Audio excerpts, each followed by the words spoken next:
Which means they're not going to do it. I mean, we're not live streaming now, right? We are now. Oh, yeah. Cool. Because we need to, it takes about 5 minutes, we need to check it. Okay.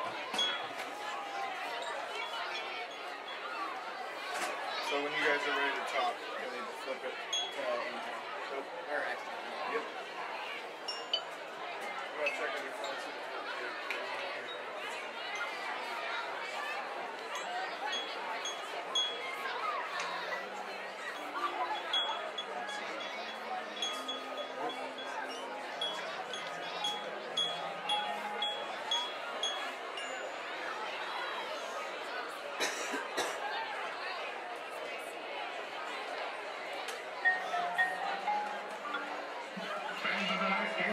You to enjoy the game, but please help us by picking up after yourself.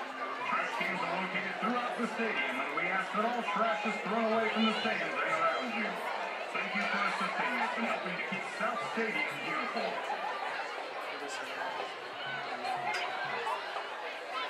Manager's hands. Honestly, our managers are actually really good. High key. They're all Was there live? I'm checking.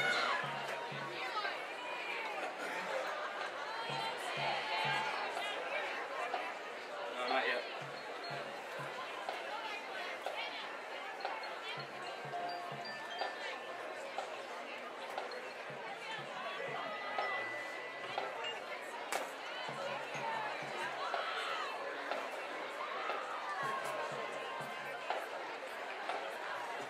So hard.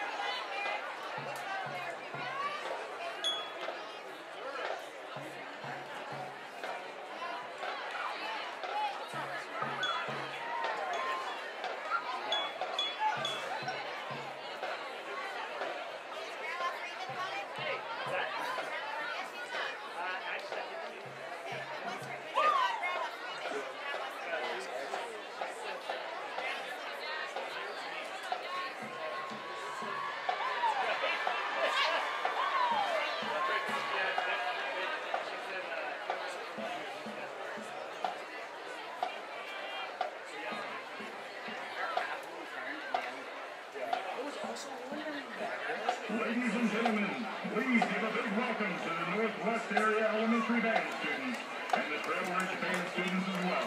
Their director is Brett Wright. That's my sister.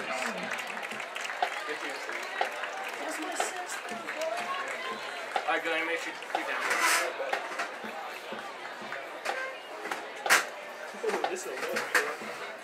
We're gonna have to be nice and tight together, boys. Remove your hats and face the flag. As we honor America with the flag of our national anthem, the Northwest Marching Cougars, under the direction of drum major Sophia Holman, Lauren Klein, and Evan Watt. Also, please remain standing upon conclusion of the national anthem for the playing of the Shining. You're doing play-by-play, right? Or mine doing play-by-play? I'll do, yeah, you can do play-by-play. Alright, then switch sheets. I need Mac to join them. Because I need to get out of the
Like, look at it.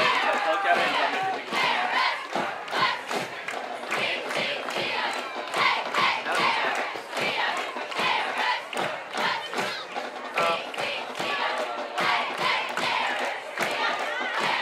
Well, whenever you're ready, Matt, we can see it.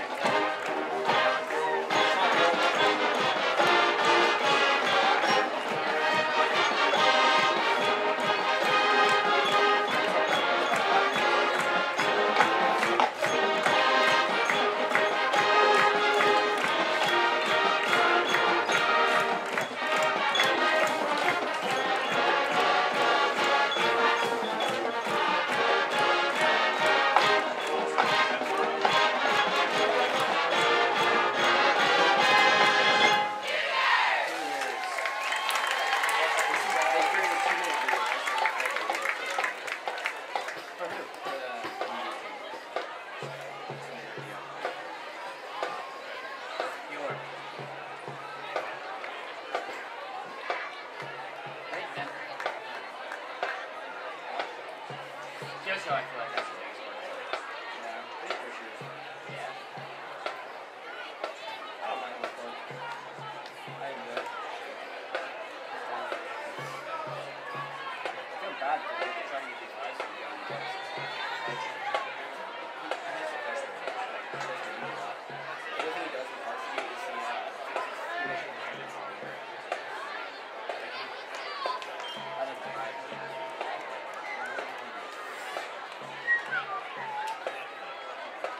Did we get anything on that? No. Alright, we'll check it out.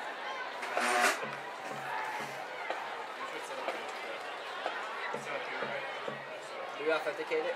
What? Do we authenticate it?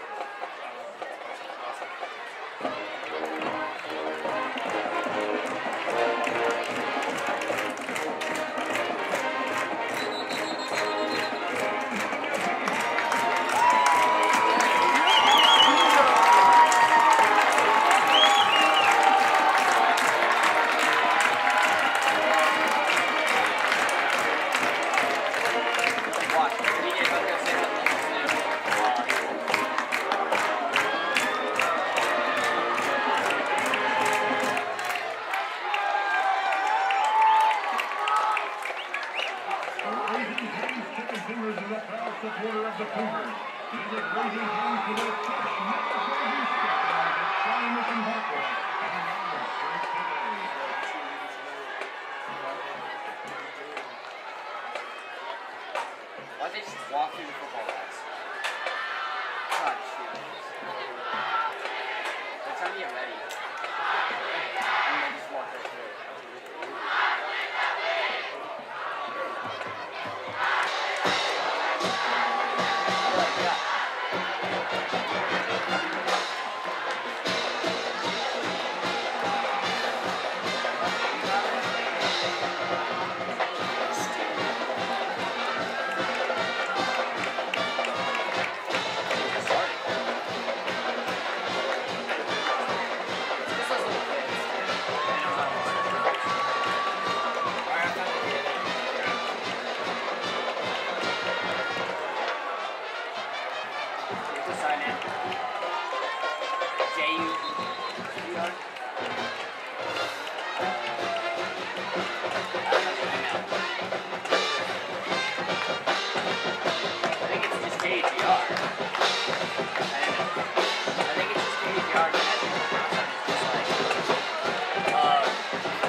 Participating in tonight's one for members of the KCSC Shyness and Northwest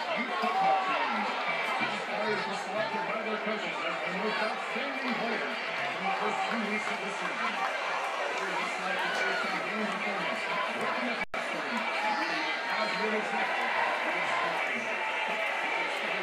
Representing the 8th grade Cougars, Tiger Husband. And representing the 6th grade Cougars, Adam Charles and Cooper Hall.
Switch the lights.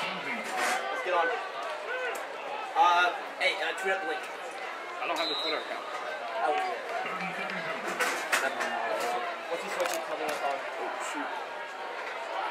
You gotta switch it.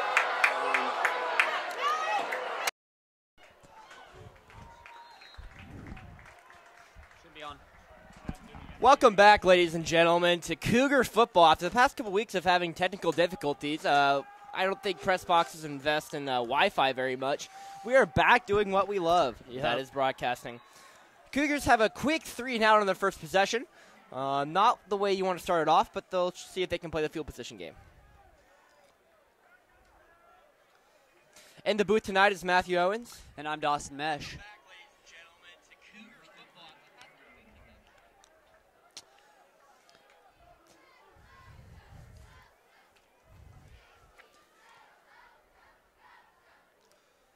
Oh, fake punt. And a fake punt. Got the to first. the 50. And he's got the first down. There it is. I like that. Get going early. I do too. 4th and 1. A risky move by head coach Bo Black there. It is, but picked up the first, worked out in the end, get a little momentum, keep this offense on the field.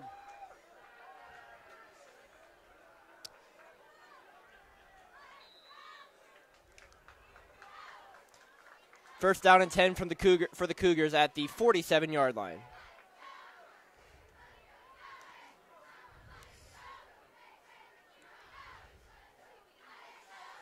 Five wide. Spencer Stewart in the shotgun, 5 wide, drops back to pass, finds the open man for a first down. That's number 7, Caleb Johnson. 10-yard gain on the play. Keep the change rolling. Good play there on first down. A little nice quick action pass.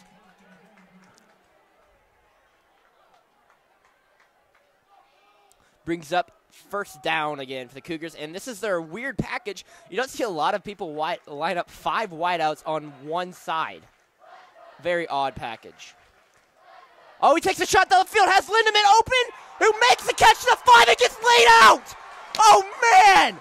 To get in, he was just short of the goal line.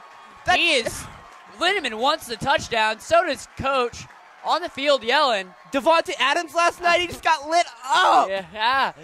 Woo! It was a nice snag. And now they bring in B.J. Harvey for the Wildcat formation here. This is their goal line package. They were using this last week. Started off using it. Converted. So let's see if they can do it again here. That was a 35-yard completion to Ty Linneman there. 1st and 10. We had the Wildcat. Harvey runs it in. Touchdown, Cougars. Up 6. Great start for the Cougars. It looked like they had a bad drive going. You have 4th and, a manageable distance. You have the fake punt, get the first down, and now you're on the scoreboard. That was a great turn of events for the Cougars. 3 and out to a touchdown just with one fake play. That's huge.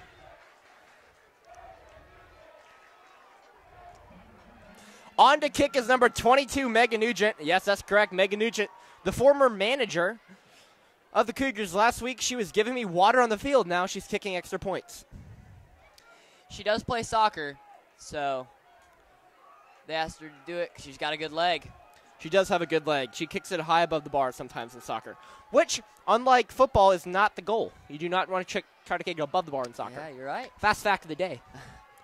Nugent on the kick. High snap. It's up, and it is good. Nugent with the extra point.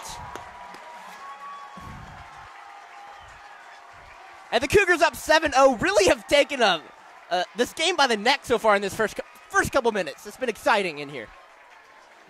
Really is. Nugent over there celebrating with her manager friends. That's fun to see. She is 1 for 1 on extra points. Even with the high snap, still caught it, was able to get it down, get it through the uprights. Really shows you the skill on her first career PAT. She's 1 for 1. She's 100%. She will not be kicking kickoffs, though. She will just be kicking PATs and possibly field goals if we are in that situation. You'll see what they do with the kickoff game. I would expect more of a short game approach.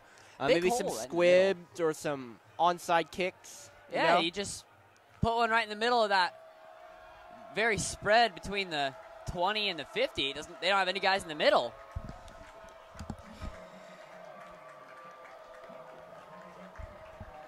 John Hanneman to kick. And it's off. Yep, that squib kick like we thought it was. And that's a good kick. I mean, you get the ball at 31. There's no chance of return. You gave up maybe about 10 yards in kicking it deep. But other than that, I enjoy it. Yeah. So that was an exciting first drive. We had the 35-yard completion to Ty Linneman. We had the rush by B.J. Harvey for the score. And then we had the Megan Nugent extra point. Just a house full of goodies here this morning. See if the afternoon defense or will evening, whatever time it is. Step up.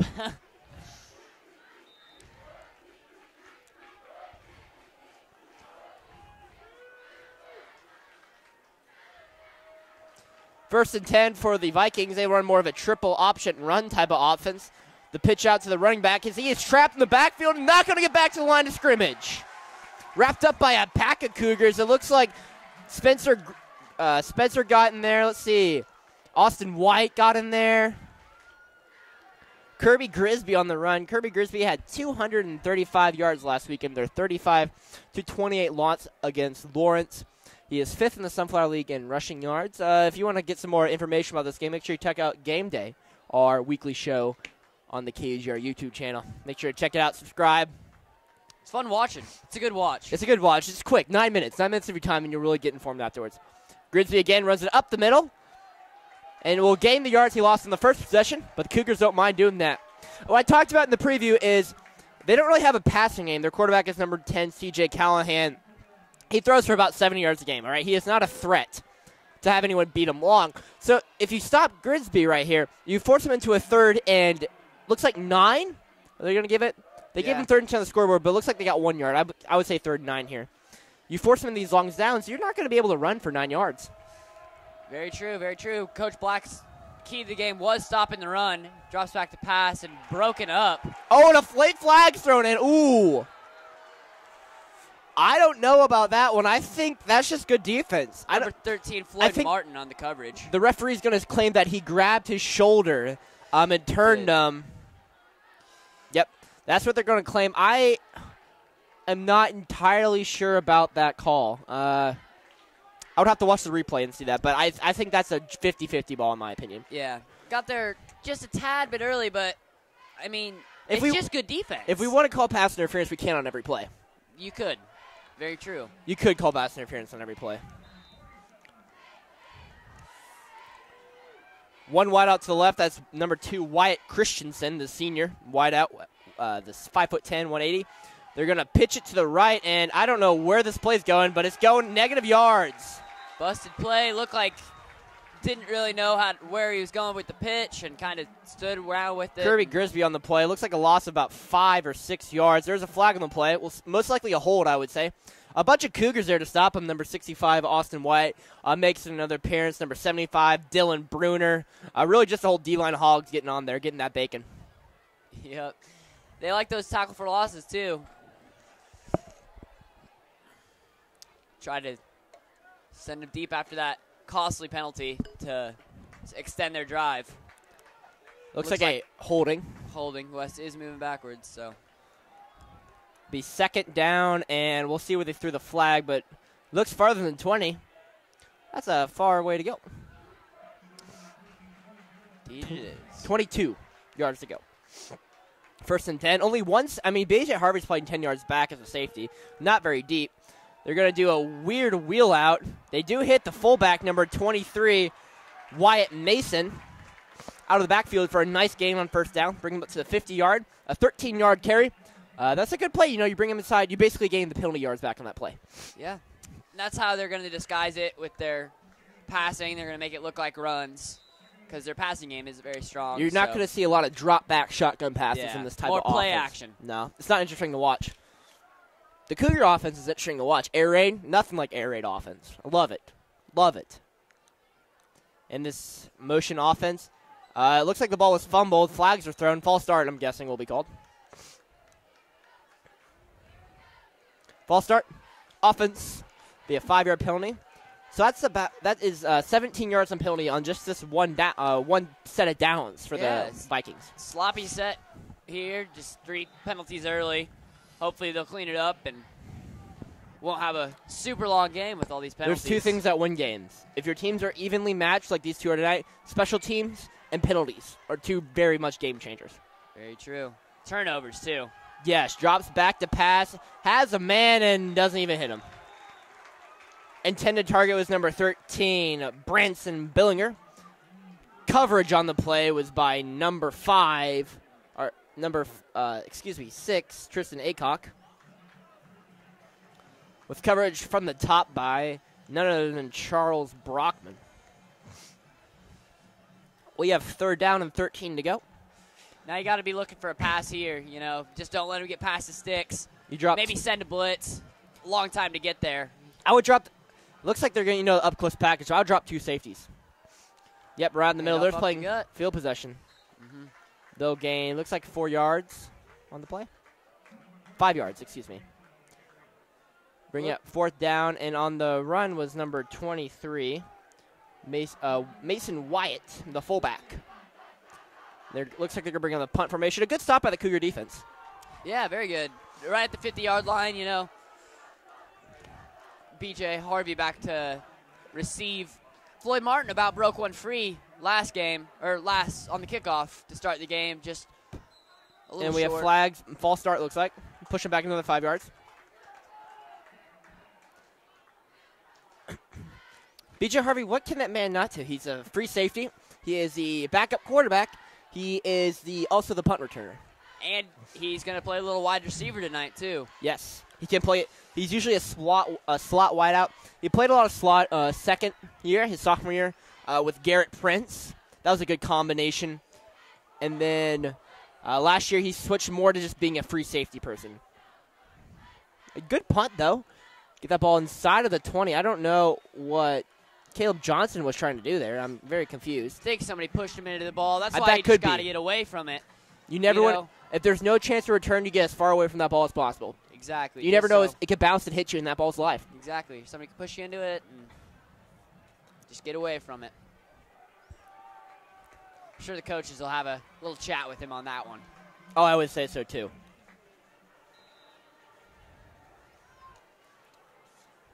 We're in brand new, renovated Shawnee Mission South Stadium. Gorgeous press box here. There he is. New big scoreboard out here, too. Jumbotron. Not a lot of high schools can say they have a Jumbotron. Stewart dropped the pack. Hits Addington on the play, tackled by number 3, Sebastian Garcia. Gain of 8 on the play. Bring up 2nd down and 2. I'd take a shot downfield here, Matt. I would too. 2nd and 2, because if you mess up 3rd and 2, It's that's still manageable. We do the running game though is a fear that we do have, but I agree with you. I will take the shot here on 2nd down, as long as you do not force it. If it's not there, throw it away. Yep. Oh, they're going to rush it, try to pick up the first down. Oh, and got slam-a-dammed by number 51, Brian Sherwin, the senior, 6'1", 260-pound. He is listed as a linebacker. He is not a linebacker. He's a defensive lineman. Whoo! Watch your lips. 3rd and 1. Gain of 1 on the play. I don't like that call there. I would have rather thrown it downfield, and now you rush it right here. Well, you have to. It's 3rd and 1. QB, I would bring in BJ QB Hart. sneak. I would bring in BJ. Bring in the 18-wheeler package. Actually, you know what I would do? Bring in BJ, and then do the old Tim Tebow jump pass. The pop pass. Everything looking like a run, and then you shift Alexander right up the gut, and no one's going to cover him. I and think just you a save jump that. pass. You save that for later in the game, Matt. I do it now. Success I like to step on the throat of the defense. early. It does not look like we have any running backs, so we're going to pass it 5 wide. Unless Oh, they gave him a first down. I did not see that. Ooh, they did. Wow, Must have measured it real right. that's weird. They're just like, it looks close enough, I guess. That's high school. Stewart drops back to the 20, throws it to Addington, who is wide open. Looks like he got the first down there. To the 39-yard line. A gain of 12 on the play. This offense is really working. When it's going, it's beautiful to watch. But when when we're missing, it's There's really been something. two Northwest offenses. I guess there's been no. The Lawrence offense played pretty well. They had a couple of mistakes, but for the most part, they played pretty well. Oh! And the main It should question, be incomplete. I think it's incomplete. He never had control of the ball. That He ball didn't. I don't think that's a fumble because he never. Oh, but they're giving it They're to giving him. it to West. He never had control of the football though. They must have thought he made a football move, turning upfield, and He did make a football move, but the ball was still bobbling. he never secured He never it. had control. That was Hayden Goodpaster. I'm surprised it didn't get picked off, to be completely Yeah, honest. obviously the interception, that case it's a West ball, but I think that's an incomplete pass because the ball was never possessed. He was bobbling it the whole time. Yeah. So when he got hit, and that ball clearly hit the ground once, that Yeah. should be an incomplete pass. 100% agree. That could be a big turning play because the It Cougar could be. Now the field position's changed, and and the Cougar offense looked flying at that play. yeah. Callahan back to pass, looking around, has a man downfield, overthrows him. Pocket. Yeah, you got to give that one to defense. Good coverage. Up there, the Hogs making it real tough for him to throw it, collapsing into that pocket early. That was Floyd Martin on the coverage. This Cougar defense has been pretty solid this year. I would say so too. They had a bad game against East, but who doesn't? They were on the field a lot too because offense didn't really help them. No, I agree with that. I think the first two games they struggled. Last week against Free State, the score did not reflect that game. Yeah, Cougars really beat themselves there. Yeah, they gave up. Obviously, I don't think the score we should have won. I think Free State should have won, but I think the score should have been more like 14 to 28 in that range. I would say. I agree with you, Oh, Matt. a good tackle, and a bunch of Cougars surround him. That was number 1, Kirby Grinsby on the run. He gained nowhere, and there's what we talked about, the keys to the game, stopping them on the first 2 downs to create 3rd down and longs for this offense that can't throw very well. And game day this week, we asked Coach Black what the keys to success were, and he was saying stop the run. That was the biggest key to this game. And Cougars so far have been doing a really good job at that. This Cougar defense has been nice and stingy so far. 3rd and 15.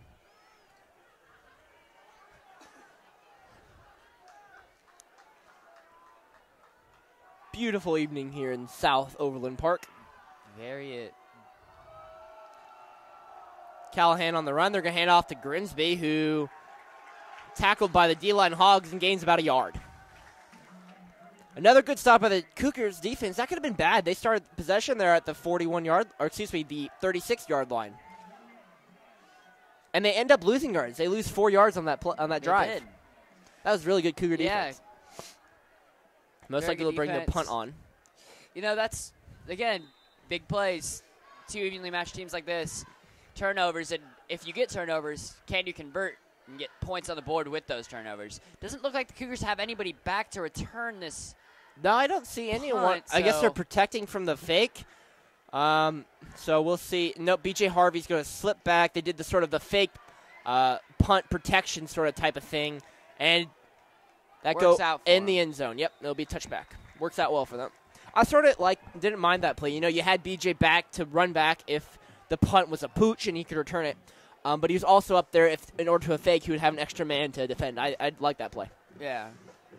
And if you keep him back there and the ball does go long, then he's still going to get it on the 1 yard line or whatever. So It's been a quick moving game. it has. We're only 20 minutes in. We're almost done with the first quarter. Vikings are 0-4 on the season, and the Cougars are 1-3 on the season. Last week's game, 49-6, the Cougars lost, and 36-28, the Vikings lost to Lawrence. The 5 wideout set, which is very hard to defend. I mean, like, you have linebackers covering wideouts, which doesn't really work very well. Ty Lindemann on the catch, brought down by number 27, Trayvon Gilliard, for a 5-yard gain. Yeah, you kind of know what you're going to see, though, with the Cougars if you're a scout team, because all they really do is pass. About 90% of the time they pass. And out of that 10%, about 50% with B.J. Harvey, so you pretty much know he's going to run. So very few times do they run the football. Now Ty Lindemann's in the backfield along with a 4 wideout set. Deuces to each side. Stewart drops back. The screen pass. Ooh, good D. They've batted that screen pass down twice this game. I think they really saw something on film, and they're taking advantage of it early. That was brought down by number 76, Terrion Brewer. Cougars do like that little screen pass. It's been working out for them this season. That was a pretty successful play against Lawrence for the first couple of drives. And then Lawrence caught on to it. But I do enjoy that play. You know, you bring Ty in the back, and he's a pretty sneaky guy. In our top 8 on the Ocho this week, the game they show, we do mention that he did have a really nice touchdown against Lawrence first week. 5 wideouts again. Over the middle to Ty Lindemann on the slant route. Looks like he picked up the first, too. Very important because caught the ball a little bit behind it. Brought down by number 21, Wesley Clark, and number 23, Mason White. Be first down, Cougars. Smart play by Ty, knowing where the sticks are, getting to it. He's a pretty slippery guy. Only a sophomore, too, so he has tons of development to go. Very true. 3 on the right side, 1 on the back. There's a handoff. And then right up the middle, Alexander's going to be brought down. Looks like number 30, Bobby Kelly, was the first man to get there for the Vikings. They'll bring up second down. I like the run on first down. I do too. Try to get some yards. Doesn't work out. You still got a couple downs to make up for it.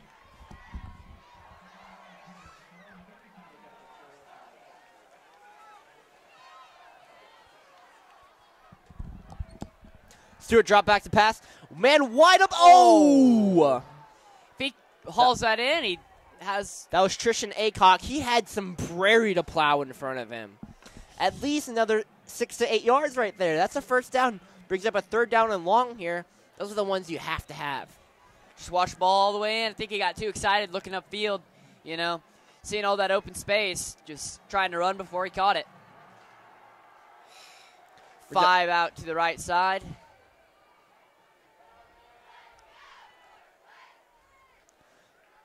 And a flag's thrown. Stewart's going to run to the 30, to the 35. Stiff arms a man, and he's going to be short of the first down, though. Number 27, Trayvon Gilliard, pushed him out.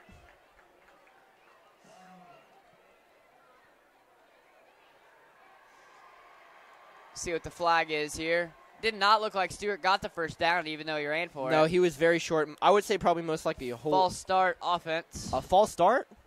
False start. Wouldn't that be that would be a dead ball, so it would the play never happened then.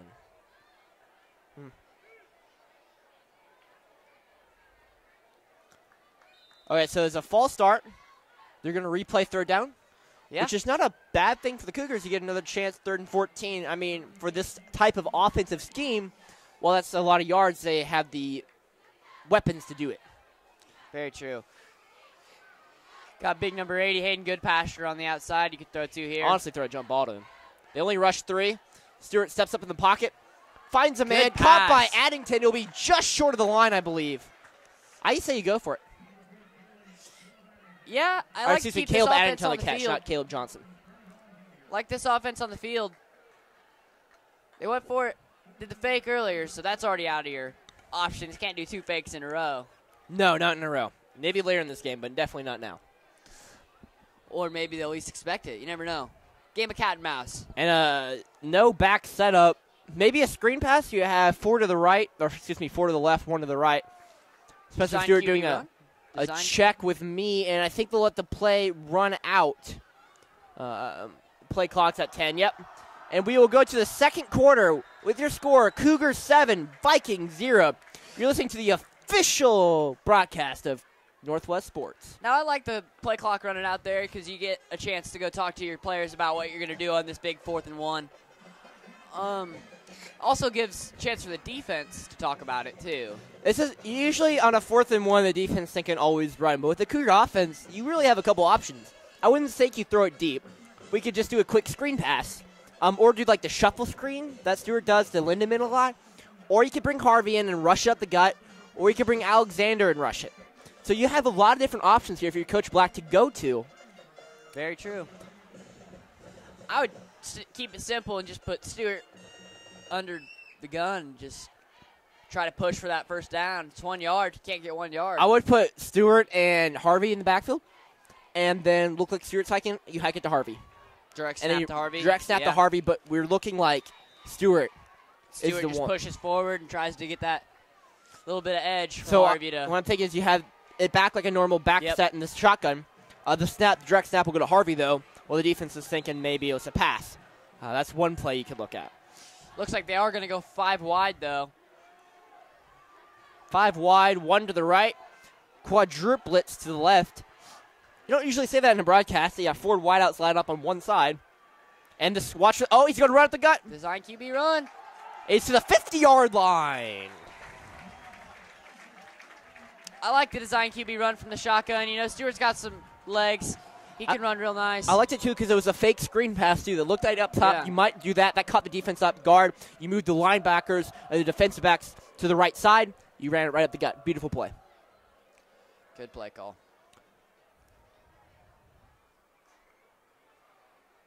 Stewart in the backfield. Alexander to his right. Just a little behind him. We'll see what this play is. Alexander in motion to the left. Back to throw. No one open. Scrambling around the pocket. Finds a man open. Oh, big gee! hit. Caleb Wow. Addington on the. Hold on. Who? We'll double check on the hit. Looks like number 9.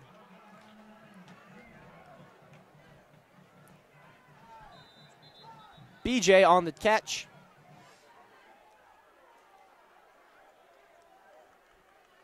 That was a massive hit. And we have an injury timeout on the field. That is number 9, Reggie Edwards, who is down. I think he was the one that made that tackle, too. I think so. After watching Devontae Adams almost die last night in that game, Yeah. that was a clean hit. But the one last night with Adams was a totally unnecessary hit. Oh, yeah. He had the first, yeah. He was wrapped up. There's no reason he should be launching for his head in that situation. Yeah, his mouth guard popped out. That's when I knew it was bad. As soon as the players immediately call for the trainer, you Yeah. know it's bad. Yeah. Ooh, that's a couple drops. You can't have easy drops like that. No, especially on third Second- and 7. Now you create Or a third. second and 7. Now you create a 3rd and 7. Mhm. We'll see what kind of setup they come with. I think we know they're not going to go under center. Yeah. Yeah. I don't think I've seen them go under center very often. And we're going to have quadruplets to the right, a single man to the left.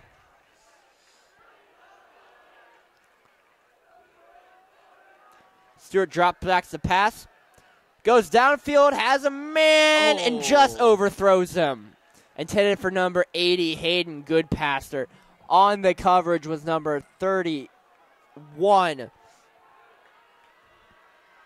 Bobby Kelly. Now, I like that play call. I mean, it was open. Just got to make that pass. Just a little out of reach on that one. Very true. They're going to go for it on here on 4th down. Pretty bold move. Trusting a lot in your defense here. Check with me here. Quadruplets to the right, single man to the left. And the West comes with a 4D back, 1 safety over top, and 2 linebackers. Oh, they have another DB over there. Stewart drops back to pass, scrambles around, tries to find a man. Oh. Incomplete. And they're screaming for a flag for pass interference.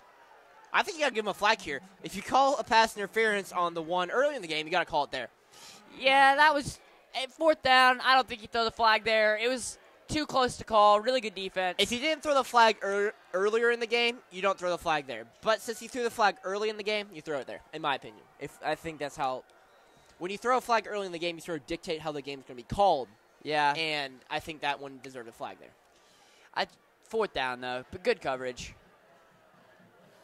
Oh, it was good coverage. Got to give credit to the defense. Grimsby up the middle, and he will gain about 4 yards on the play. Brings up 2nd down and 6 for the Vikings and Nordics.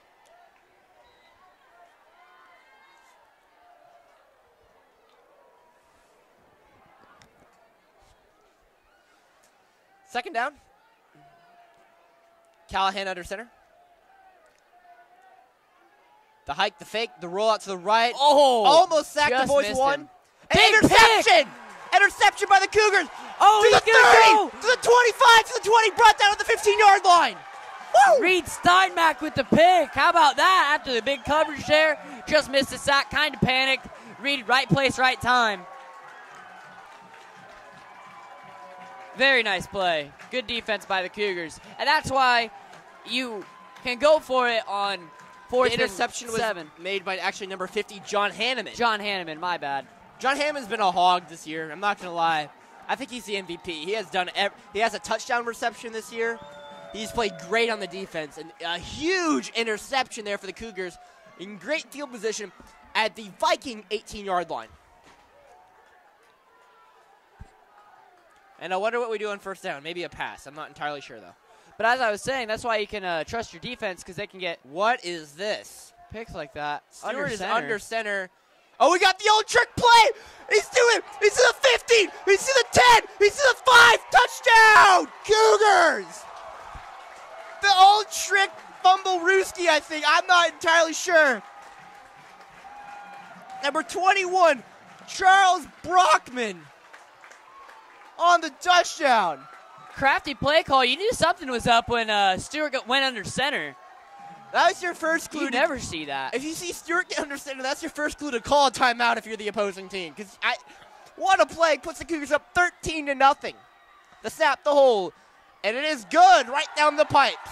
It is 14-0 Cougars with 9:47 to go in the first quarter. Or excuse me, first half. Wow. What a turn of events, Matt. You go from losing it on 4th down, turnover on downs, to a pick and a quick touchdown. Crazy. Very crazy.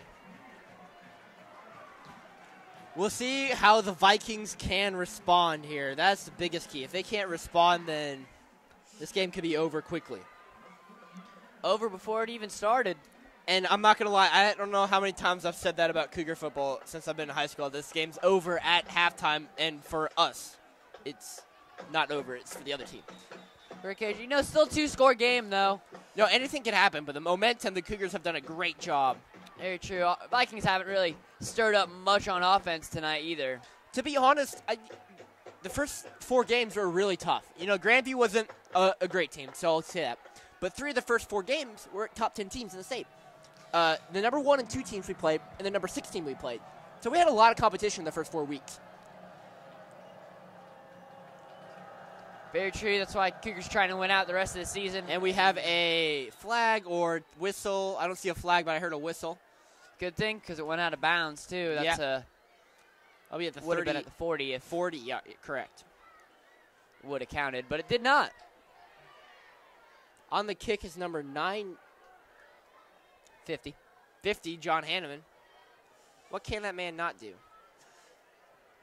He's the BJ. He and BJ Harvey can just do about anything. We got a lot of very versatile players on this team. Try to get your best athletes on the field. Yes. And that is what John and BJ are, just good athletes. And here's the kick. Round and it's 2. a nice squibber. Will go out. It get out of bounds at the 1 yard line, but did it touch him? The referees were the coaching staff from Shawnee Mission Northwest were saying that it may have touched the West player. I did not see it touch the West player. It definitely didn't have any impact on the ball flight pattern. Very true. It might have been trying to see if it went out of bounds in the end zone.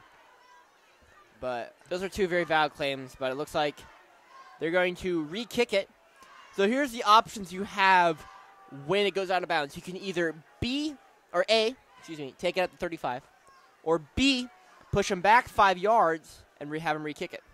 Which they're just kicking it from where they first started off, correct? Because the 5-yard penalty earlier. Nope, they'll move it back to the 40. They will move it to the back. 35. So those were the two options. It looks like West decided on the moving back. I don't know why entirely, but third time's a charm. Yeah. We have spent more time on this kickoff than I think the other game. Yeah, very true. It feels like. Kickoffs are one of the most important parts of the game, or most entertaining to watch. And another squibber. Take by the up back at the 28. To the 30 he goes. To the 35. Tackle down at the 40-yard line by number 14, B.J. Harvey. That's taken by the up back, number 28, Mike Williamson. But a good game so far, Matt. As the Cougars have really come out to play tonight. You know, after a rough sort of type of game last week, where you get beat 49-6, they've really shown well. They've really come out to play well. Cougars just have to have that confidence, and I think they've kind of found it. Callahan hands it to Grimsby, who goes nowhere. He is tackled in the backfield. The first man to get there, there's a swarm of Cougars that got there. But the first one to get there is none other than number 50, John Hanneman. That was a loss of 1, about a half yard, looks like. Second down and 11 from the 40. Cougars up 14-0 with 9:10 to go in the first half. Callahan will hand it back to Grimsby. Grimsby nowhere to go on that one again. Great penetration from the D-line. That is tackled by number 54, Travis Morrison. That man can bench and squat. He benches over 550 pounds. Yeah, he's a monster. He is a monster. Yeah, for West, I mean, I feel like you just got to come up with something new on offense. The run game has not been working, as you've seen here, but time to try something new. And that's what we said early in the game. The Cougars have done well. They forced the Vikings into a bunch of third and longs here. This is 3rd and 12, no different. And a run, and he's not going anywhere. That was number 23, Mason Wyatt, the fullback on the carry. He went nowhere, and another 4th down. If you're West, does the coach just not trust Callahan? I mean, I guess. That's the 3rd time they've rushed it on a 3rd and long, and they've had no results. Does the coach just not trust Callahan? I mean, that's got to be the point. Yeah, must not have the arm or something. You think you might try some quick slant routes, again, 4 to 5 yards? Yeah. Because clearly the running game's been very ineffective. Back to punt. Oh! That was number 21, Wesley Clark, who just laid out. Oh, shoestring tackle. Harvey on the return, but Ty Lindemann got his bell rung. There's been some nice hits in this game. There has been. Dan Fletcher might have his worked out for him today. Shout out to Dan. Shout out to Dan. Being the best trainer in the nation. Down there taping up someone's leg right now. Looks like always on the job. 83, Zach Dugan is getting taped up.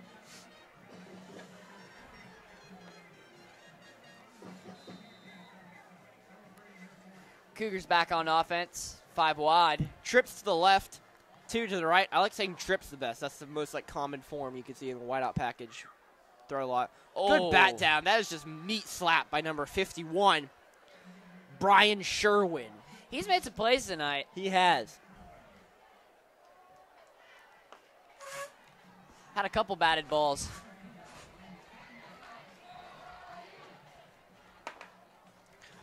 First down and 10 for the Cougars. Steers to the back, trips left. Tries to find a man, scrambles in the pocket, and throws it down the field. Jump ball and incomplete. There, I feel like you have to throw a flag. I do too. He looks like he clearly impeded the progress. He could not, he couldn't get back to it. Caleb Addington, number 4 on the target. Covered by number 3, Sebastian Garcia on the coverage. I do think you can call a flag on that one easily.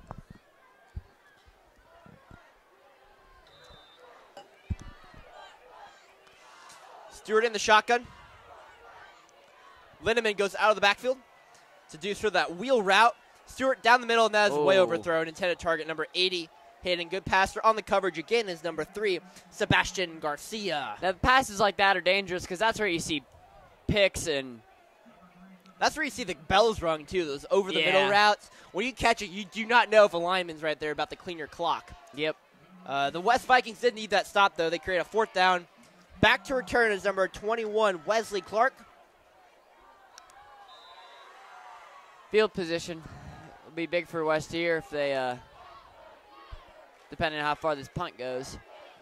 Very true. On to kick. Heads up, cheerleaders. Is number 83, Zach Dugan. Or excuse me, number 52, Reed Steinmack on the kick. Not your average punter. They just stuck him back there. And that ball went a little bit out of bounds, I would say. The reason we have some punter and kicker problems this season There's a reason we brought a girl manager off the manager team to be our kicker this week, who's had 0 kicking experience. She just plays soccer, though, for the high school. That's because first string has a concussion. Which I don't know how he gets a kicker, but that's okay. Non-football related. Callahan gets it right, and he's dropped in the backfield by the Cougars with a swarm pack defense. Kirby Grisby again on the carry, and he went nowhere on that way. Tackle on the play by number 65, Austin White. If you look on the Ocho this week, KUGR channel game day, we have a nice play of Austin White laying out a Shawnee Mission East Lancer. So if that interests you, hop on over to our YouTube channel after tonight's conclusion and watch it. It's only 9 minutes long. You'll enjoy it.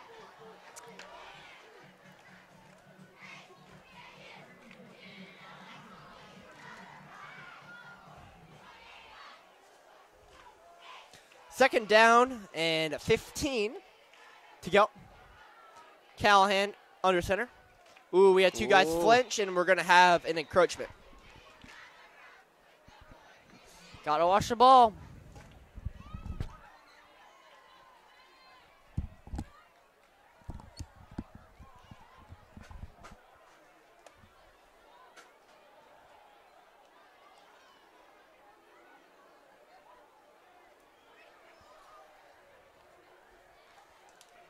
That was a encroachment.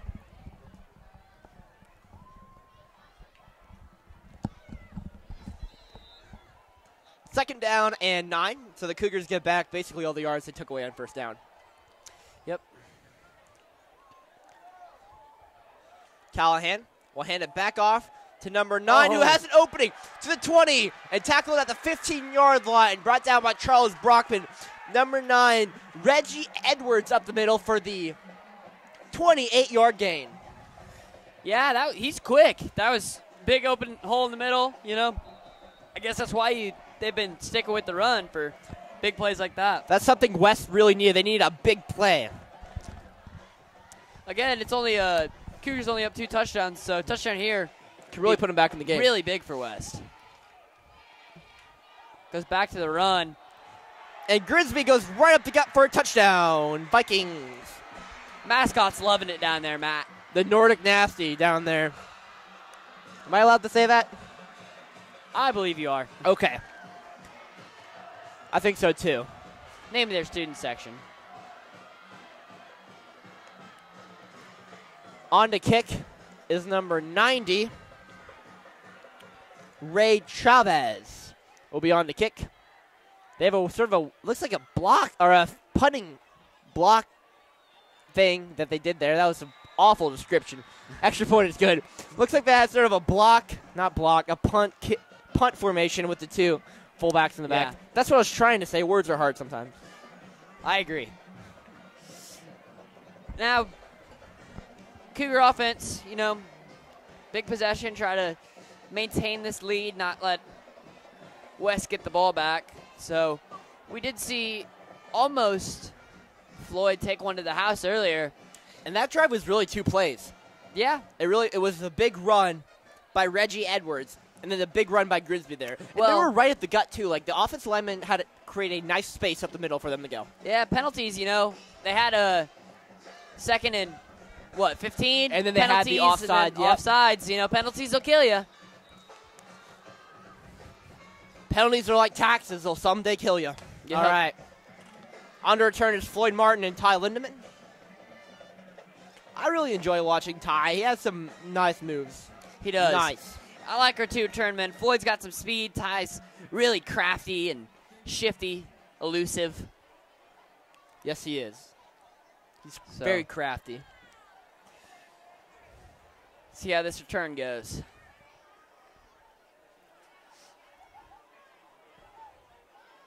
On the kick is Chavez, their designated punter and kicker.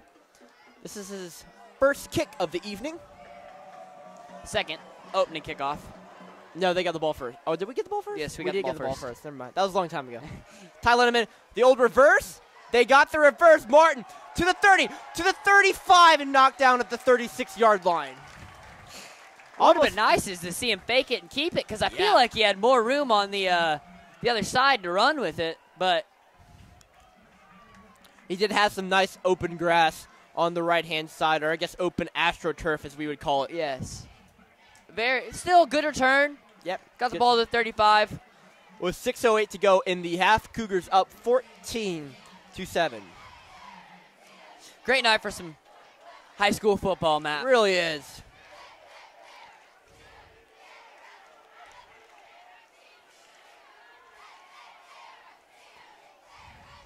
And again, they're going into this quadruple to the right, single to the left. Stewart drops back to pass. Tries to hit Aycock, and Tristan Aycock on the catch. A gain of 6 yards, brought down on the play by number 19, Jack Anderson. See, I want to explain the Cougar offense right here, because you don't have a lot of teams have 5 wideouts. You're not set up to cover that, because you usually have the 2-3 linebacker set. So now you're either bringing a DB, which you take out a linebacker, which the runs at the middle you're more susceptible to, or you remove a safety, which then you're vulnerable up top. So really this offense is very confusing. Ooh, direct snap. To defenses. Ty Lindemann will gain about 2 yards. He's short of the first down, though.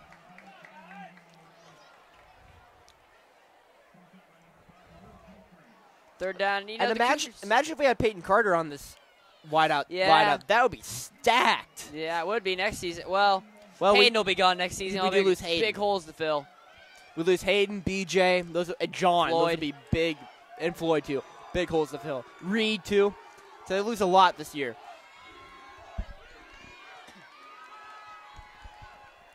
You're also getting a lot with Peyton Carter, though. And Ty Black will be back next year. Justin Mitchell will be back. A good freshman lineup there.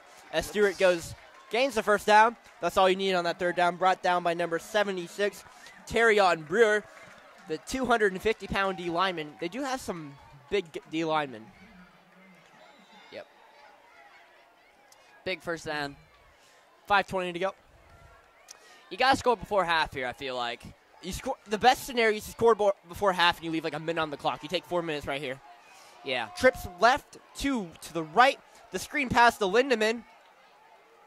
Oh! Fumble! Ball loose. Who comes up with it? Wow. Ty Lindemann got his head rocked, and a good hit by the West defense. I think the Cougars jumped on top of it, though. That hit was delivered by number 3, Sebastian Garcia. Number 9, Reggie Edwards, who had the big run earlier in the game to get the Vikings into scoring the red zone.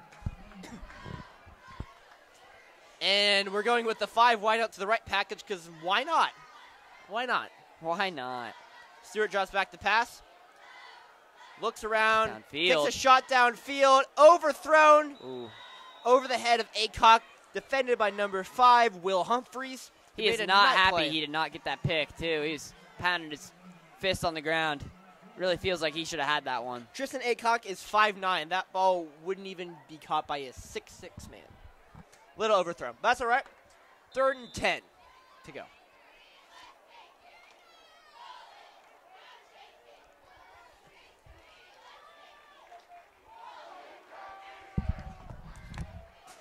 Stewart back to pass. Rolling around in the pocket. Throws to number 7, Caleb Johnson, as he gets the first down there on a big 3rd and 10. Gain of 11, it looks like. That was a big 3rd down play to Caleb Johnson to get the first down. You keep the sticks moving, and you limit the time that Charlie Mission West will have with the football. Yep. And it was a good play by Stewart. You know, got pushed out of the pocket. Didn't panic, though. Kept his cool and just delivered a money ball to Caleb. Trips left, running back in the backfield, and 1 wide out to the right. Stewart designed quarterback draw. He'll gain some good yards wrapped up by a shipload of Vikings. Trying to poke that ball out. Stewart doing a good job holding on to it. He did a great job of following his blockers on that run. He had 2 big O-linemen out in front of him that he followed. Good run. And I like the Gain of design 7 on run the play. with Stewart. It's really nice. Yeah, that's a play you pull out, 4 to 5 times a game. Just a quick little QB draw. Yeah. You get yourself 7 yards right there, create 2nd and 3. Stewart back to pass. Tries to thread the needle, and he does. Defended by number 42, Justin Chavez, and number 19, Jack Anderson.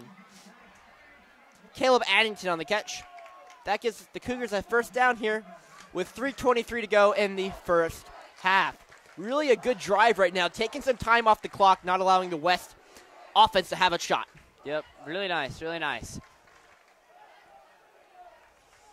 Touchdown to cap it off would be beautiful. Deuces left, deuces right. Out of the backfield is Alexander. Stewart drops back to pass, trying to find a man, and is going to Fumble. I don't know what he was trying to do there. I'm not sure. That either just try to throw it away to get incomplete pass, but there might have been intentional. I guess he was outside the pocket, but yeah, outside the pocket. Mm-hmm. Just going to be called an incomplete pass. I'm guessing who is the eligible receiver, though, in that area is my question. I did not see one. Yeah, I don't know. Because you just can't throw the ball at an offensive lineman, no matter where Must you have are. been a Must have running been back or a blocker Alexander over back there, maybe. Yeah. Oh! B.J. Harvey on the attempt, and he goes down. That is hit by number 3, Sebastian Garcia, and number 19, Jack Anderson. And oh no, B.J. Harvey's down. That's not good. Yeah, that Trainer is Dan's not out good. there. Dan's out there. Black's out there. Oh no. Hopefully it's just the wind knocked out of him because the Cougars cannot afford to lose B.J. Harvey. He's tough. He will want to play in this game no matter what. He does not like West very much, as most of the Cougars don't. Nice little rivalry game. He's still down on the field.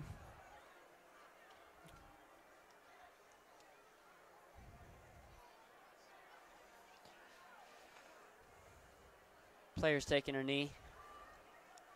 Not a good sign. There's been a lot of big hits in this game, though. We knew this was coming. Mm-hmm. Eventually, one's just going to get hit the wrong way. And a second medical director's out there. You know that Shawnee Mission East has a team doctor and a team chiropractor? I found that fascinating when I broadcasted the East-Northwest game. They had in the roster listed a team chiropractor, a team trainer, and a team doctor. I didn't even know high schools had that. I guess they're East, though. So. Yeah. You know, colleges have those stuff, so. Yeah. Why not high school, so, right? Yeah. They also have a Jumbotron in their gym, so. Yeah, they do. That's nice. It is nice. So if you're out there with money and you'd like to donate money to build a Jumbotron inside China Mission North High School, we will run it for you. Yeah. We would like to run it for you, so I would love to do that. Please. Please give us your money to make a Jumbotron. we'll name it after you. This will be the blank blank scoreboard.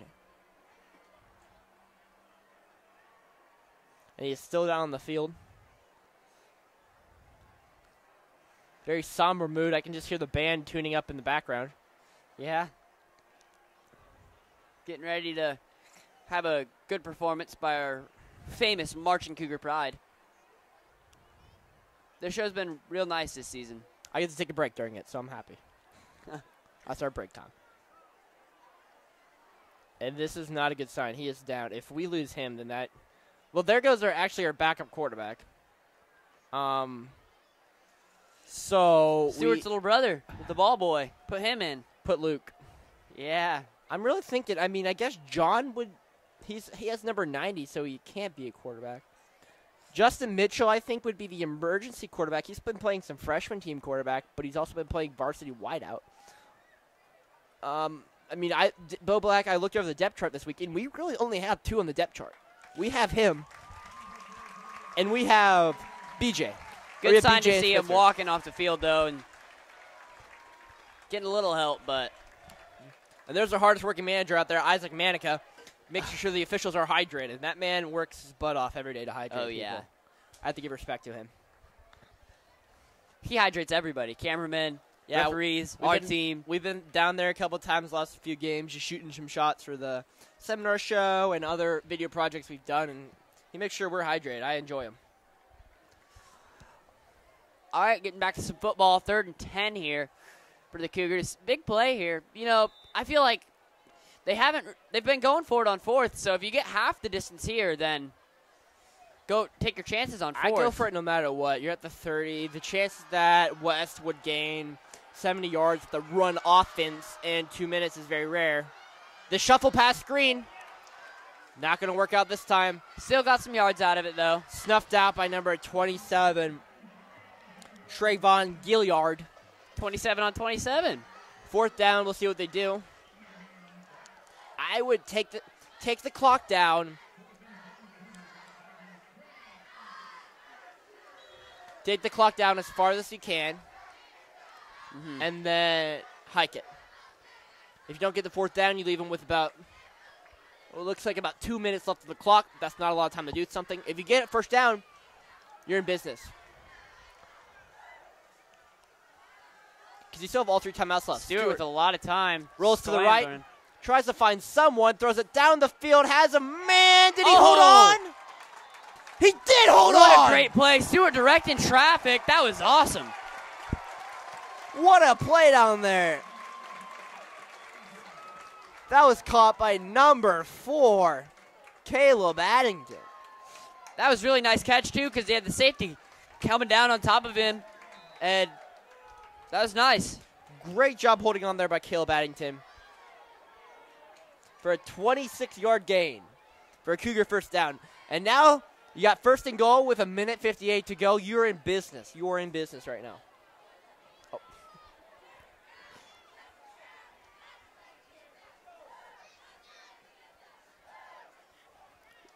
Hand off to Alexander. Alexander rushes it forward, and he will gain about a yard.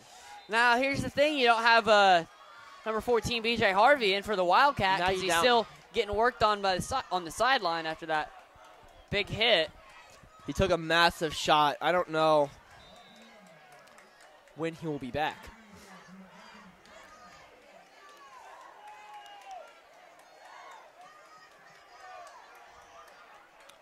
Second down and goal for the Cougars. Minute 28. Time's not an issue here. You have all 3 timeouts if you need them. Yeah. The 4 wideout set, or excuse me, 5 wideouts. Trips right, deuces left, and timeout Cougars. Good timeout there. You want to make sure you're on the same page. You have them. You can't save them for next half. Yeah. I like that timeout. You know, get your play call, make sure it's solid. Get this touchdown. Play solid defense a little bit, and then just go into the locker room and win this 1st half. Win the half. Win the half. Yep. That's how you got to do it. Win every quarter, Win every half. Win every game, right? Yeah, that's how it works. True. That's how you win football games, if you do not know that.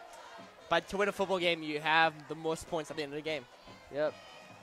Do that by having a high-powered offense and a stingy defense.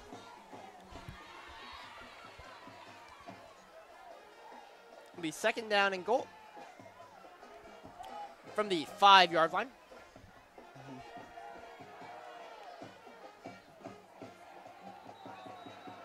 And these next 3, including tonight, the next 4 games, set up well for the Cougars. They play the Shawnee Missions, except for East. They play Olathe North. So that it really sets up well for them, in my opinion.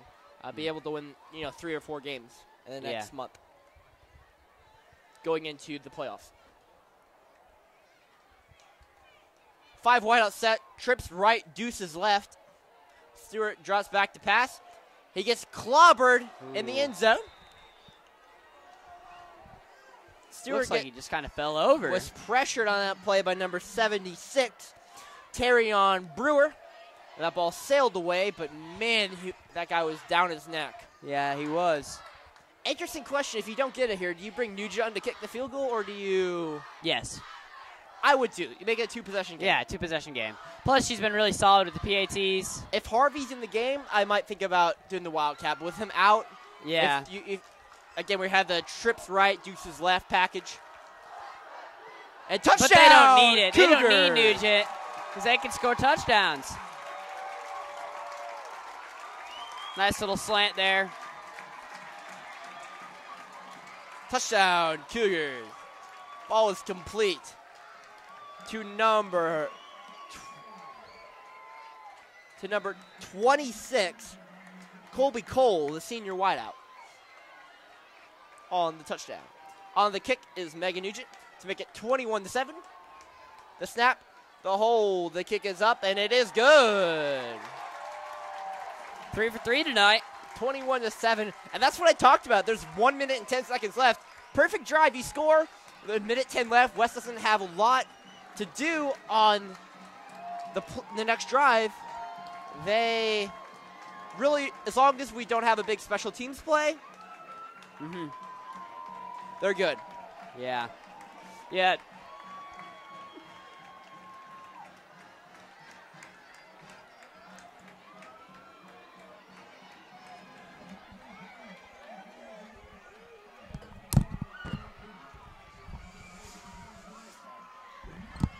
Touchdown's big there.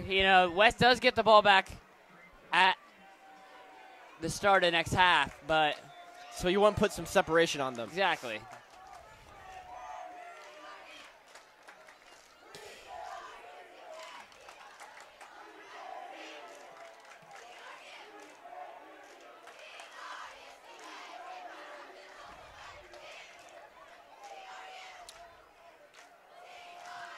Now let's hope we can just get this done first try this time instead of having a couple an hour and a half to penalties. kick it off.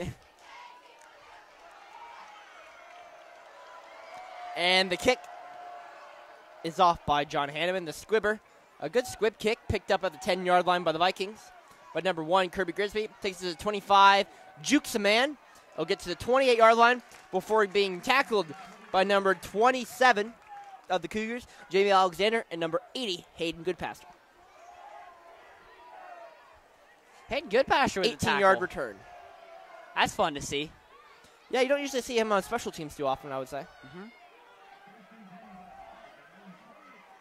Again, another athlete. You just want to get on the field as much as you can. He is very much an athlete.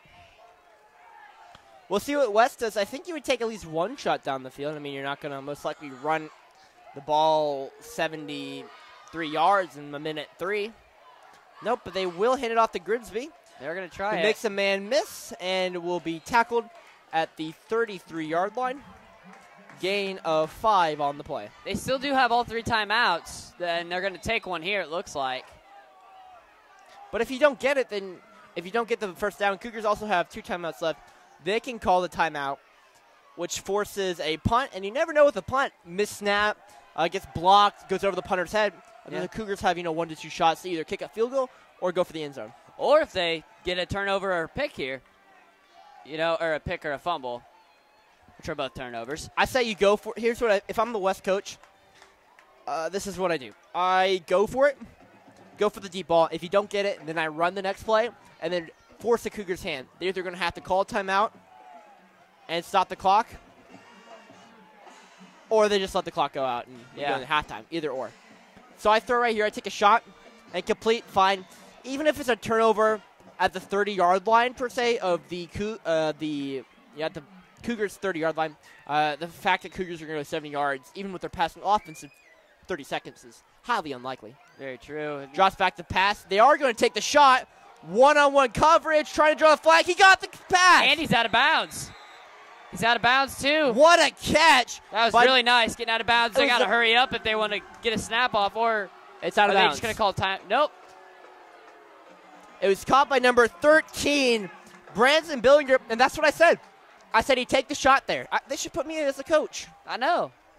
You'd call a good game, Matt. Thank you. Thank you. 42 seconds left to go. The roll out to the right. Callahan looking for someone. He finds no one. You can't have a sack here. And he's going to take the sack. You got to call timeout if you're West. Yeah. Yep, they're going to take a timeout. Sack was the worst thing that could have happened. Really there. just a bad play design there. Why don't you go deep again? I think he tried, but they challenged the Floyd pocket Martin just later. Collapsed, and Cougars looked like they sent a couple extra. But on those roll-out type of plays, you expose yourself. You're not in the pocket. You don't have enough protection, so you're looking for those short slant routes. Yeah. When you go in the pocket, the deep ball, you have a little bit more time, but buy your wide out space in order for them to get open.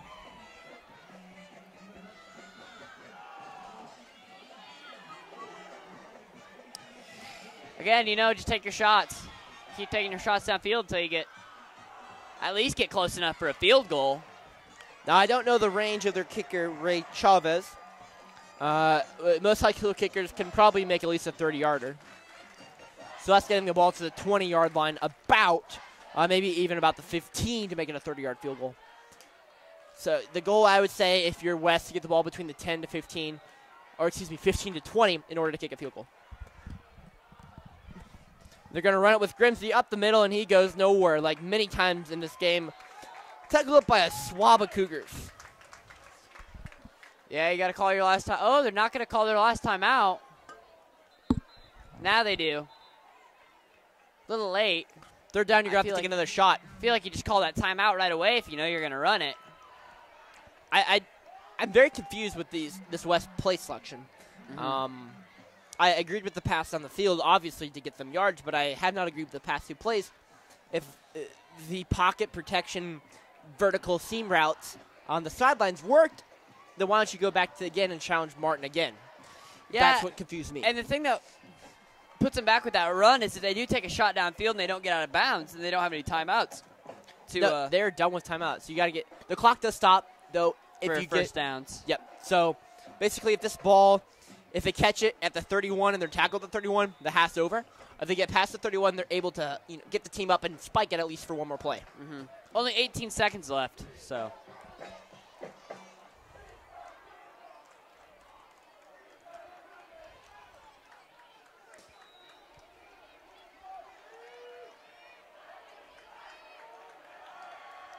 $18 seconds left. The fake, the pocket throw, and he's going to be sacked! Sacked by the Cougars. Number 50, John Hanneman, the beast of the day, gets back to sack him, and that could take us to the half. And it will take us to the half. At the half, your score, Cougars 21-7. What a great way to end the half. Very true. I don't know. I would have tried to call a timeout there and see what you could have done with the ball. They're out of timeouts, though. As the Cougars. No, I would have not done that because I think you take the momentum in the locker room after getting that sack. Yeah. You just want to get in there. You're hyped up. Yeah. And you really put a strain on the West people. Mm-hmm. So that is the end of the first half, ladies and gentlemen. We hope you stick around for the second half. Right now, we are going to let you watch the drill team and band do their Cougar performance. So we wish them the best of luck, and we'll see you back. It looks like 15 minutes, so don't turn off that laptop. Keep it on. We'll be right back. Official network. Good half, boys.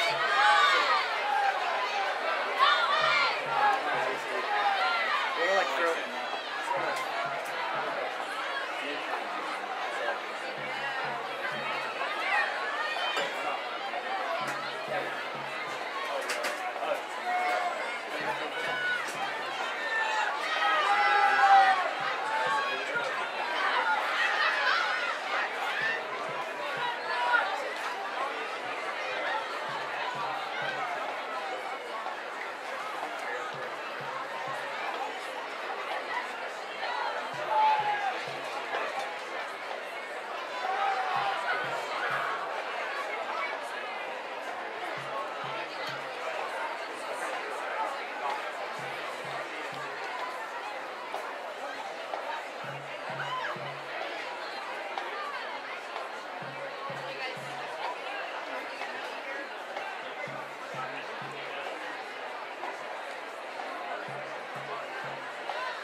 Marching Cougar Pride performance for the halftime entertainment.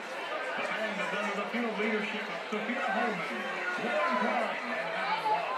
You'll be hearing Pure Imagination from Charlie and the Chocolate Factory, featuring your percussion section. Soloists are Sophia Holman on tenor saxophone, Brianna Ward on trumpet, Anna McCarthy, and Eric Brennan on trombone, and Devin Key on baritone. Drum maker, would you band ready?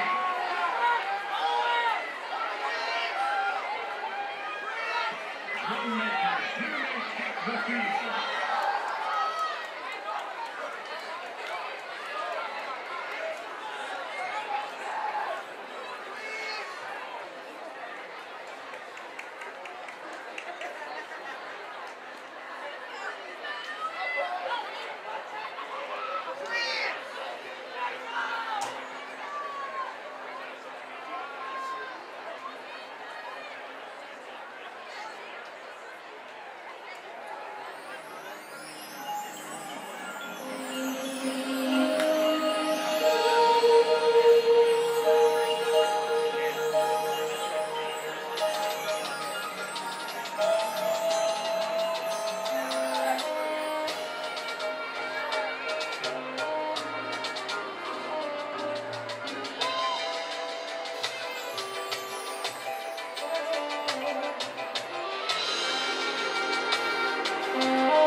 Welcome inside back to the booth. I'm Matt Owens. And I'm Dawson Mesh. That was a rough intro, I'm not going to lie. All right, let's try that again. Welcome back to the booth. I'm Matt Owens. And I'm Dawson Mesh. After a great first half for the Cougars, up 21-7, let's see if they can get some more magic and come out with a victory.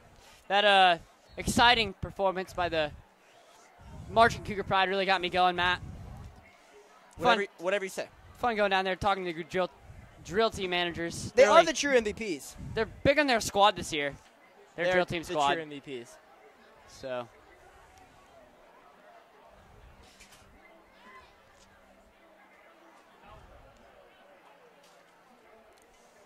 Like, you know, this broadcast cannot be possible without the express and written consent of the NFL. Yep. But no, we have some guys in here we want to shout out real quick. Spencer Engleby over there, he is working camera. We have our spotter, Julian Kufor. And we have our assistant, Preston Wilson, here tonight.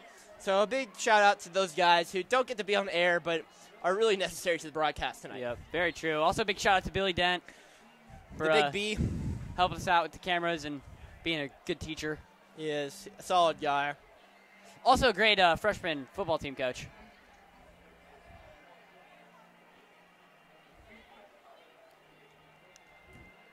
.220 to go before this game gets back underway. The warm-ups are underway. I think the Marchman show was a little long today. I'm not going to lie. I thought it was going to be 10 minutes, and it was like an hour and a half, but that's okay. Mm-hmm.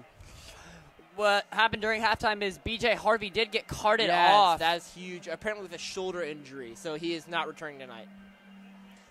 That is a huge story because, first of all, that's our backup quarterback gone.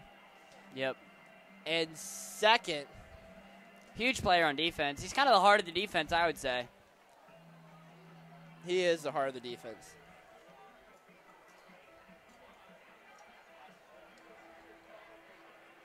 He is the heart of the defense.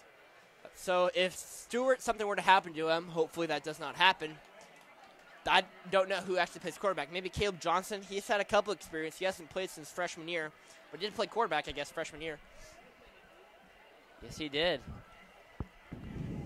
Made the switch to wide receiver, I believe, this season. Last season. Last season. He's a wide out. Yeah, that's what a lot of people do. The old converted quarterbacks become wide receivers. You know, Julian Edelman is one to be known that he was a converted wideout. Mm-hmm. We have some SM West fans over here on our side. I don't know what they're doing. They need to go back across the ocean in their ships to their side of the field. I get it, because they're Vikings. Yeah, they're Vikings. It's a good one. Pillagers. The Forge of Empires. West does get this ball back when game comes back on. Got a nice little hype video playing on the big Jumbotron right now. They didn't play the best video, though. What's the best video? Game Day. Game Day. Game Day. Check out Game Day on the KUGR YouTube channel. You should be on the page right now if you are watching this live stream. So after we're done with the game, just click on there. Looks like they got a ambulance over there. Ooh, that is not a good sight. BJ. Yep. Spencer, can we zoom in on there? Just on that side. I don't know, folks, if you can see. It's a little dark. It's even hard for us to see it up here. But there is a paramedic over there, and I believe B.J. Harvey is going to be taken to a local area hospital. We'll see if we can get some word on him tonight. Hopefully, all our prayers and wishes are for him right now. Thoughts go out to B.J. and B.J.'s family. Very much. Through a struggling time. Yep, the stretcher is out, we see. It looks like they're going into the locker room, or I'm guessing the training room where BJ is currently held, and they're going to take him. It didn't look like he needed a stretcher, but maybe it got progressively worse. Walk off the field under his own power, so it could be an injury where, he was able to walk off and then got worse. So this do happen. Yes. More than just the initially bad and then turn out good. Hanneman with the kick. Another squib that touched the player. That's a live ball now. Fielded at the 12-yard line. Ooh. A flag's thrown. Grisby to the right.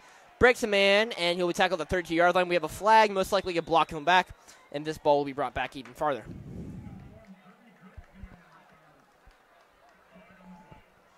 The Cougars have really held Grimsby tonight.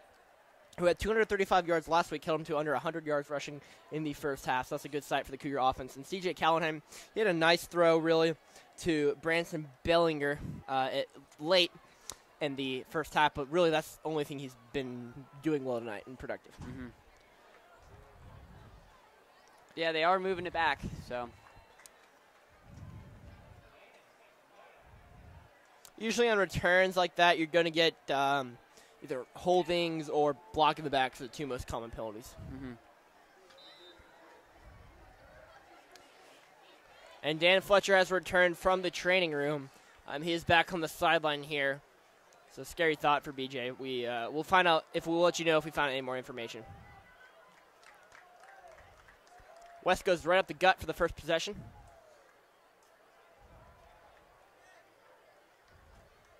Yeah, it didn't change their run game offense at half. So, nope, Grimsby just went right up the middle. See if they're just disguising it and they'll bust out something later on the drive or something. Second down, C.J. Callahan under center. Fullback to the left. Grimsby to the right, and Grimsby's going to take it to the right and not gain very much. Really, the D-line penetration has been phenomenal tonight for the Cougars. They get a lot of these 1 to 2 yard rushes, and they're even bringing them back in the backfield for multiple tackles for losses and sacks. Yeah. Defense has played really well tonight. Only allowed 7 points so far. And they had a couple times where, they started at the 30-yard line and they held them to a punt. Mm-hmm. They lost yards in that drive. So yes. Very proud of this Cougar defense so far tonight. But without B.J. Harvey, we'll see how they will respond here. Drive back to pass. That's a pass. Ooh, and that is broken nice up. stripped away. Good tackle, or good strip, by number 6, Tristan Acock. And you see Spencer Gruel, number 28, is going to move from more of a linebacking position. Now he's going to become the free safety. Not as quick as B.J. Harvey. He's more of a linebacker type, so he's more of a hard-hitting back for penetration. In the run game, we'll see if he's able to control the West wide receivers if they get a chance to throw. I mean, the coach they're clearly a 70-30 run-to-pass type of offense. Yeah, they did just throw there. Chavez back to kick. Had some good coverage by his DBs, though. Trey Eccles back to recover, and a flag's thrown. I'm pretty sure we'll get a false start. Good thing, because it was not a very good kick. Almost hit the up back ref, which was 10 yards from the play. So that was not a good play.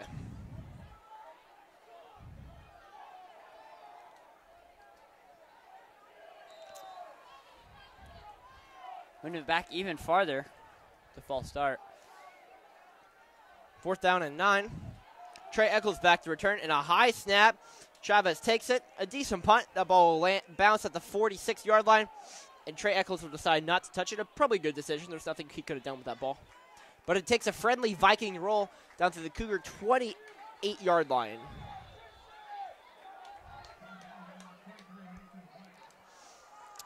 So no return there by Trey Eccles, the junior wide receiver.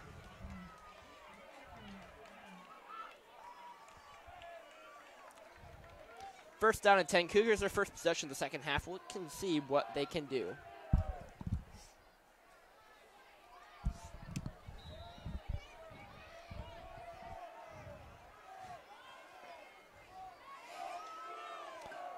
First down and 10 Cougars. Stewart back, trips right. Alexander his back, Hayden to the left. False start by Hayden. That seemed pretty cut and dry there on that one. He just left a little bit early. Yeah, not very good. First play of the half for the offense, and moving backwards already. So got to get that turned around. Yes, you do. Cecil Stewart trips right, same package as the last play. Hayden to the left, and Jamie Alexander as the halfback. Quick check with me with Bo Black. Get the wide out routes set. Stewart drops back to pass.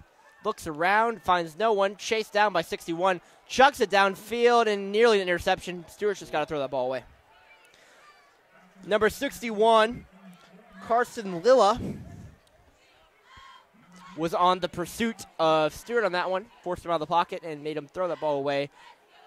Or excuse me, throw it, try to complete it, but I think on a play like that, you just got to throw it away. Yeah, here on second down and looks like about 15, you know, you got to just get your yards. You can't risk a turnover on your downs, too. Yeah, get halfway. Do have a running back lined up. Addington gets at the 35 to the 40. Got the first. First down at the 45-yard line. A gain of 21 on the play. Caleb Addington has really stepped up this year, filling in more of a big wide receiver role. He didn't have much of an impact on the team last year as a wide receiver, but this year he's really come through for the team. Yeah, he was working really hard in the offseason to get better, lifting weights, getting stronger. It's really shown in his game. Trips right, deuces left. Stewart back, no one back there. Hits it to H.D. Goody, who gets the ball to the 50-yard line. 5 yards on the play.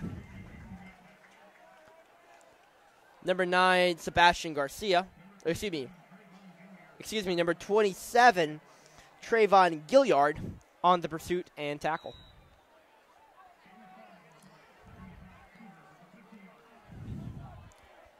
We have 2nd and 5 from the 50-yard line. Stewart back. Quadruplets right. One left. Stewart drops back to pass. Has a man, has Caleb over the middle. Tackled by number 3, Sebastian Garcia. Yeah, that's another first down. They're really moving the chains here, which is good to see after that early penalty, setting them back, you know, made up for it. Didn't let it kill the drive. So, see if they can get another touchdown. Let's see if they can keep the momentum moving, put another touchdown on here. That's going to put a big strain on West if they score right here. They'll be down 3 scores with less than a quarter and a half to go. Stewart drops back the pass. It looks like the screen pass to Caleb. Can he break a man? No, he can't. Good coverage there by Sebastian Garcia. Used to play baseball with him. He's a really nice guy. That's good to know. It's good to know. We like to. Not all football players are bad people. Yeah. They may seem mean out there, but they're nice-hearted. Yeah, Seabass is one of the nicest people you'll meet. Trips right. Doubles left. Stewart, the lone man in the shotgun. And we have an offsides encroachment. Good job by using the hard count there. Yep. Drawing the man offsides, which will draw the flag, and that'll be a 5-yard penalty. Makes it 2nd down and 5.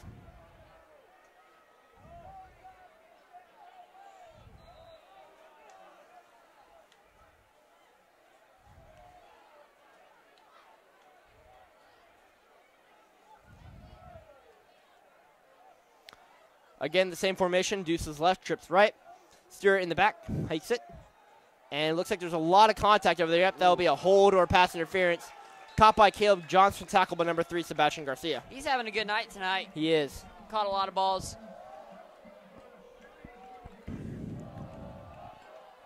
First down on the play by the Cougars.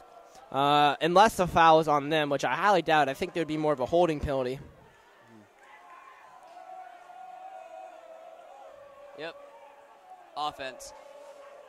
Yeah, overall, our wide receivers have been playing really well tonight, though. Catching a lot of balls. Haven't been too many drops, so good to see this offense rolling.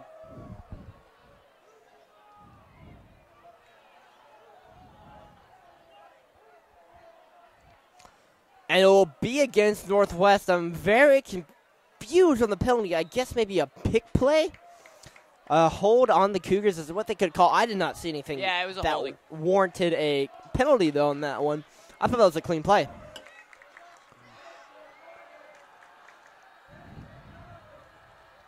Stewart drops back the pass.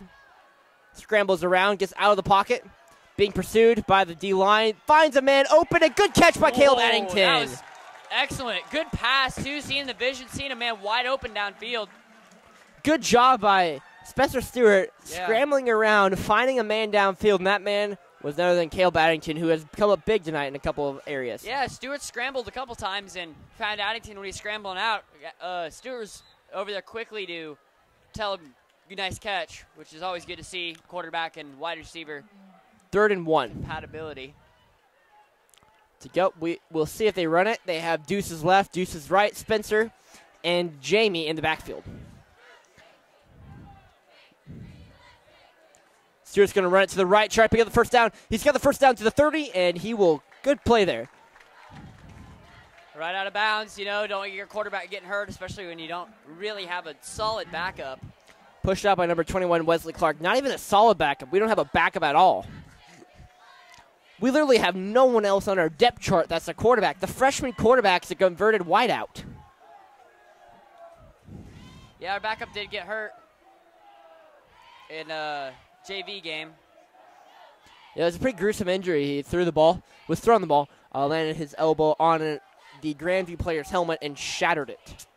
Not a fun sight to see, and he's out for basketball season 2 as well. So a big loss there for Northwest Athletics. Nice play by Stewart. He didn't see anyone going, so he's just going to pick up a couple yards. That's the nature of the beast, though, get down between those lines. You're always at risk for injury, especially with football. Yes, your risk for injury is high at the goal line.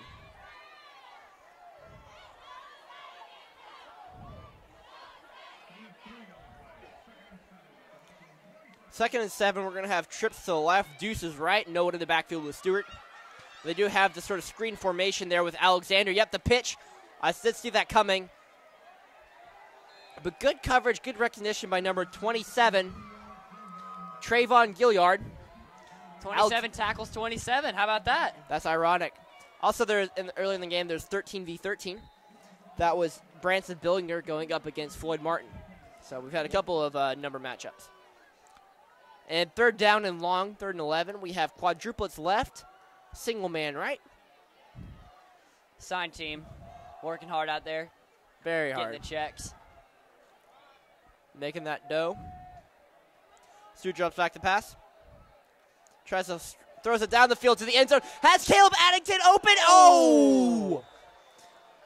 Just and off it his falls foot. just a couple inches short.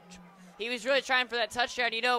At that point, you just got to catch that ball. Don't worry about the touchdown. That's on the down wide there. out right there. You got to catch it. If you're down at the 3, you're down at the 3. You don't need the TD. But now you bring up 4th and long, and I would say go for it. I mean, you kick it, you maybe gain 10 to 15-yard field position change. That's all. I would say go for it. It was a hard catch. That ball was a little bit underthrown. He was wide open in the end zone. But I think that's a play that you need to come back to. Yeah. Now, if you had Aaron Rodgers thrown to you, that's a touchdown all day. But no one in high school is Aaron Rodgers. Stewart drops back to pass. Scanning around. Can he have a man? Oh, face there's mask! There's got to be a flag there.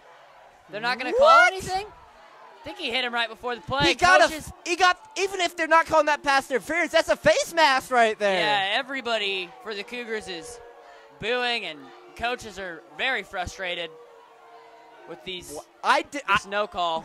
That really confused me because he got the face mask. Yeah, and that was big because it was 4th down as well. Disavow the fact that it was a pass interference no matter he got the face mask. That's at least a 5-yard penalty, which would make it 4th and 5.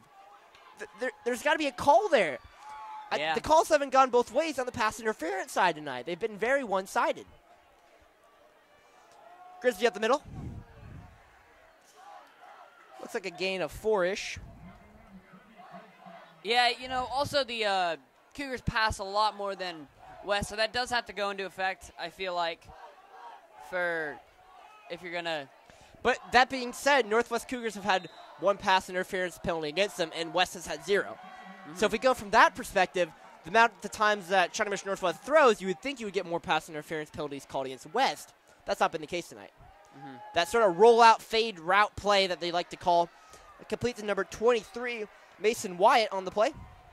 Gain of 15. Nice. That's nice. If you're going to run a lot, you got to do that play action every once in a while. Keep them on their toes. That play action rollout. I prefer the play action not rollout. The play action pocket drop. That seemed pretty successful tonight. They've had a couple of opportunities where they can hit down the field, especially number 13, Branson Billinger, has been their star wideout tonight. Grisby up the middle again. He goes nowhere. D-line able to snuff that one out. Looks like number 79, Dylan Bruner, was the first man to get there. Bruner had a really big pick against Grandview a couple weeks ago. Secured the game for him. That was our number 1 play of the month this month. A huge play. That secured the game against Grandview, the first win of the season, so a huge pick by Dylan Bruner.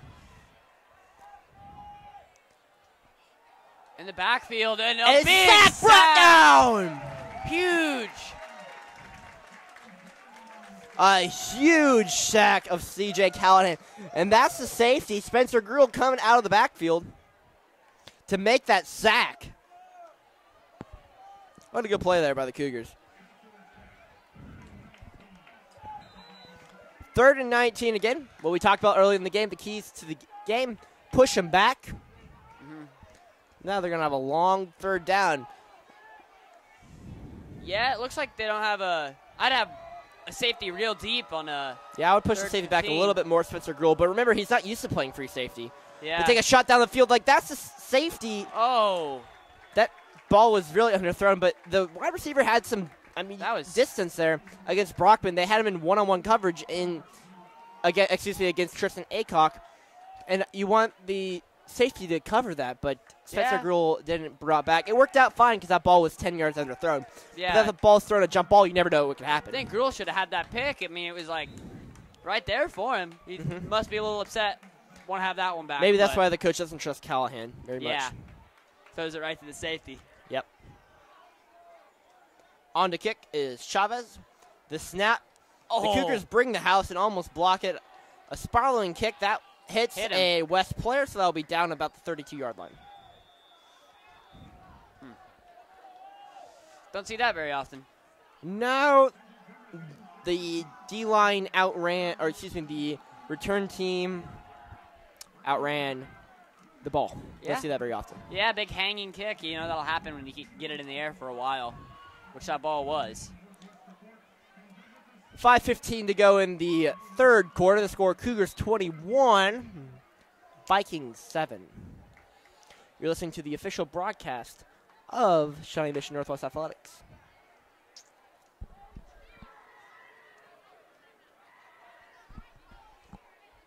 The handoff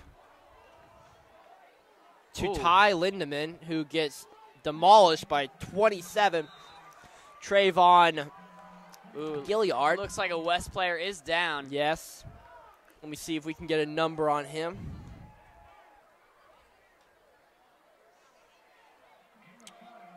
Cougars taking a knee right away, which is kind of strange because West is not taking a knee further on player. Looks like 30.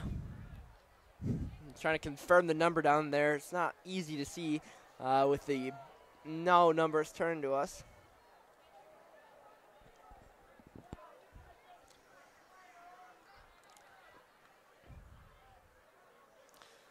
Training staff really has their hands full tonight, huh? Yes, they've had their hands full.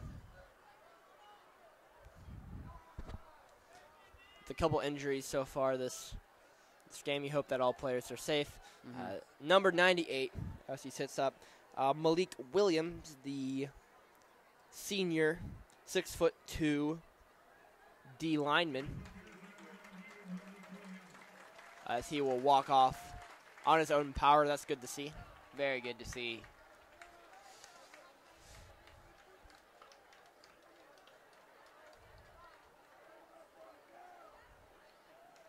All right, so second down here, second down at 5. What do you draw up here if you're Bo Black? Go for it. I mean, I would 4 vertical routes and Yeah. have Ty run a quick curl route to about the 45, just as a safety in case no one's open. I go 4 deep. Let's do it.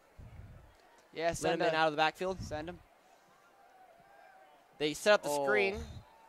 A little off target to Ty Lindemann. It'll bring up 3rd down and 5. Yeah, those screen passes are hard to throw, especially when you're pulling your guards and just letting the lineman come through. You got a screaming 200-some-pound guy just running right at you. It's hard to make that pass. Yes, it can be. Everyone just likes screaming 300-pound men running at them, right? Yeah. Stewart back to pass, trips right, deuces left, and overthrown by H.G. Ooh. Goody, who still catches it. Took a hit, too, on What that a play. catch by Hayden Goodpaster. And a nice hit, though, by Reggie Edwards like to he's try to grabbing his dislodge the arm. ball. Grabbing his arm. Dan's right there to help him out. I mean, he got lodged in the air like that, and I think he landed on that wrist weird. Yeah, that's not good, especially from your No. star wide receiver. The second major injury tonight to happen to a major player. 4th down, and they're going to do it the old-fashioned pooch kick. Stewart, that's not a bad punt. That's a good punt. Oh, he's Oh! get there. Get there. Yeah. Oh, my. That ball was slowing down. You just got to get in front of that. Wow. Oh, God. It was a beautiful pump by Stewart. Had the roll, too, and everything. You Nope. could have pinned him in That was inside the one and that tried to go was for a safety. On but Montez Smith. That ball should have been down at the 3 or less. yeah. And now they're going to start the ball at the 20. Wow.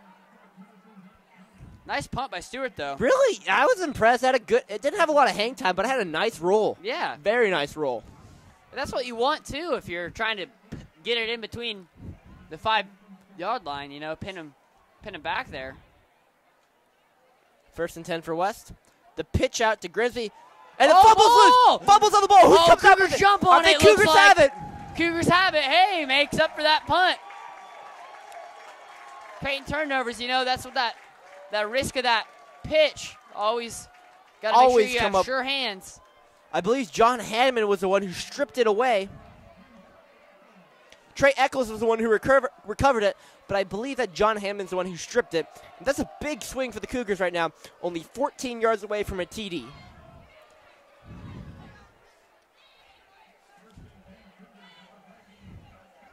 Well, that was big, especially for West, who's trying to get back in this game, 2 touchdowns, they would have had one there. A score right here will make it very difficult for West. And then we're going to get, if the Cougars score right here, I would see more runs, which is really weird to say. Yeah, you this got to burn offense. that clock. Quadruplets left. He looks to HD. Ball is bobbled and dropped. Coverage in the play by number 9, Reggie Edwards. It's good to see Hayden right back in there, though, after getting a little help from Dan grabbing that arm. Just get a little bit more tape on there and worry about it Yeah. after the game. Yep. Rice it down. We have Deuces left, Deuces right. Man in the backfield with Stewart.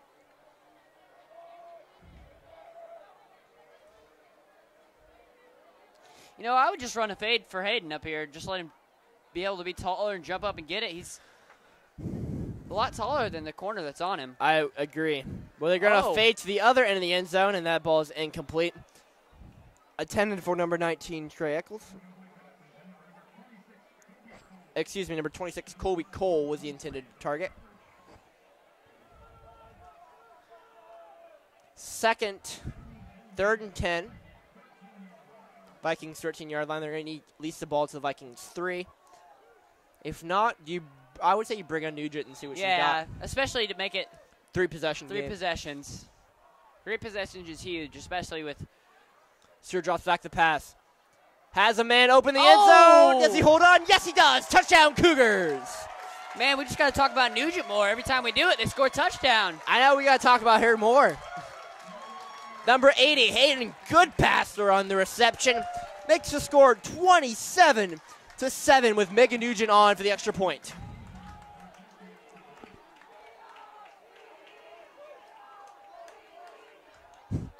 As the crowd chants, we are feasting. The snap, the hold, the kick is up. And it is right down the pipes. It is good. 28-7. She's perfect for tonight. 4 for 4, 9 extra points. I haven't said that a lot. Haven't said that about a Northwest kicker recently. It's very true.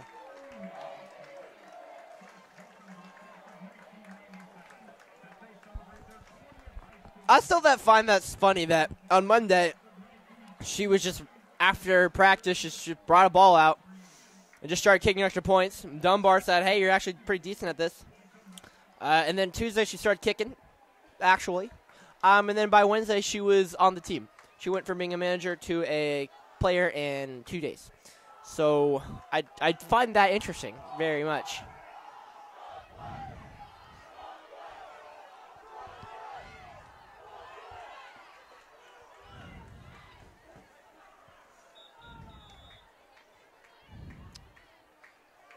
$28-7. And that's huge, 3 possessions right before the fourth quarter. That's going to be really Really big hard to overcome for West. Yeah, just kind of blanked on the word there. Near impossible, especially with the way this Cougar defense has been playing tonight. Here's a snap. There's no snap in a kickoff, but whatever. That ball's kicked. Sort of a laser to Grimsby. Takes the ball. He's at the 20 to the 25 and knocked out of bounds at the 30-yard line. You know, besides 2 big plays, the Cougars defensively haven't really given up much. No, they haven't, really. That one drive was it.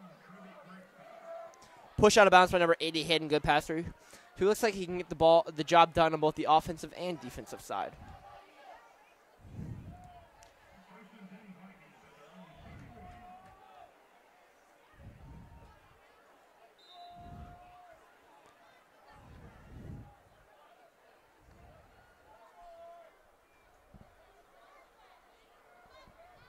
First down and 10 for West. Let's see if they can try to make a comeback.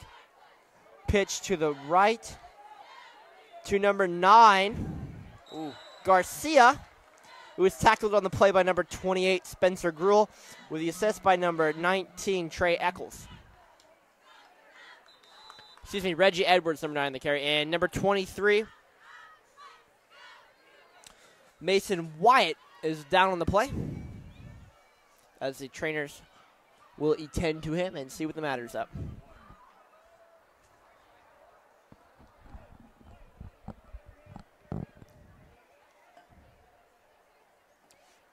.321 to go in the third quarter. Cougars up 28-7. Yeah, get your water right now. Time to hydrate. Yeah, working hard all night. D-line's been playing really well, stopping this run. You know, Coach Black was a right spot on the nose for what he said. Stop the run, and they're going to win this game, and they've done an amazing job so far. Really excellent job of stopping the run. I've been very pleased with their run efforts. You know, you look at the Cougars, the first 4 games, I've said this a couple times, but they don't accurately reflect the team. The Cougars are not a top 10 state team. But if you look at the scores from the first 4 games, you're like, this team's a bottom 10 team. Well, they're not a bottom 10 team. I think they're about middle pack team. A team that can maybe win 1 to 2 games in the playoffs. I don't think they're going to go all the way and win a state championship by any means. But I think they can surprise some people with their style of offense that's very different. Before the season started, I predicted a 4-4 season. So far, they're 1-3, but they're in the breadbasket of the season. So I think they can achieve that 4-4 mark. You know, towards the end of the season, though, you do start getting things like injuries, and that can play a key role in how they end up finishing if BJ's out for the rest of the season, or what's the deal with that. If BJ's out for any significant period of time, that is a huge loss to the Cougars. Yeah.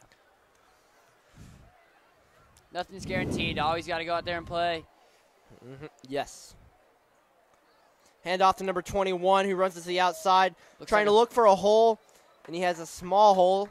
Laundry on the field, though. That's Wesley Clark. Yep, there are some laundry on the field, most likely a holding penalty, and that will be brought back and create a 2nd and long.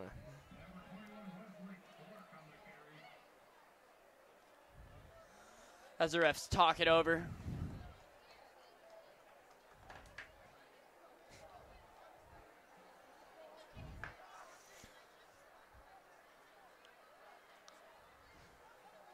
And it's against us. Of course it is.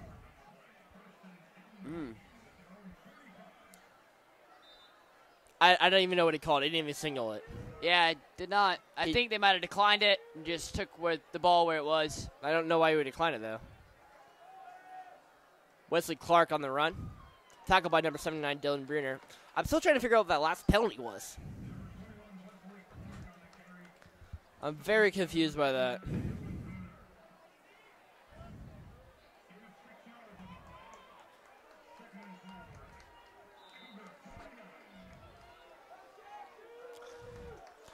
Second down and 4 for the Cougars. Excuse me, for the Vikings. 2:27 to go. Vikings have got to stick to a sort of up-tempo offense here if they want to be able to try to come back in this game. Yeah, running that ball with the clock running down. Callahan passes back. The throw is out of the reach. Trey Eccles on the coverage. That ball was intended to number 13, the top Viking wideout, Branson Bellinger.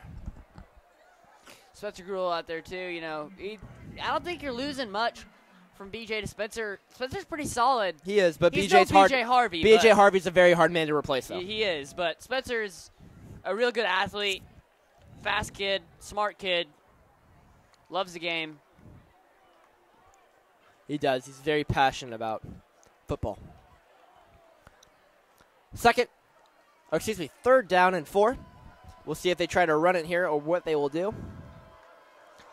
Callahan, that little fade to the right, hit the man. He's short of the sticks, though. Yeah, you know, Wes has to go for it, you know. That was number 19, Jack Anderson, on the catch. They're short by about a yard. You got to go for it. You can't punt it here. Down 3 possessions, heading into the 4th. It's a must. Big stop would be huge for the Cougars here. Giving the ball right at the beginning of the 4th. They can chew some clock. Big play. Do we know how to chew clock, though? We don't have very many running plays. That's the problem. Yeah. Well, just keep going with the design QB the screen run. Passes. Design QB run all day. Yeah.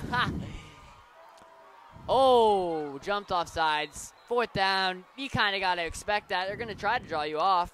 A big play just like that, if it's offsides, which they'll call it, we'll see what the official ruling is from the referee.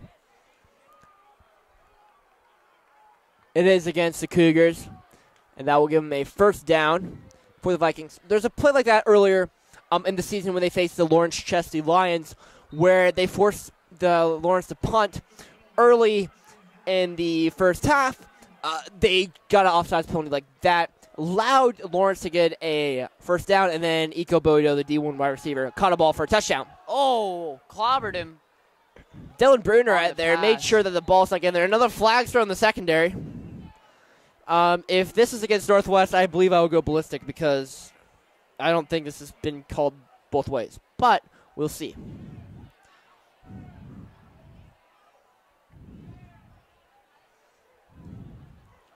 Pass interference against us. Yep.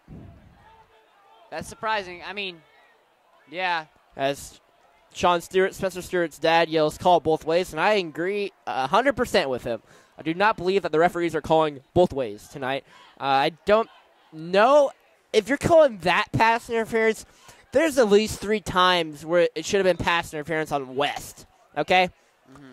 I don't think that was pass interference, but if you want to call it, that's fine. You just got to call it both ways. That's, I think, the problem we have is consistency. The rollout by Callahan is getting smothered, and Dylan Bruner's going to bring him down for the sack. Bruner.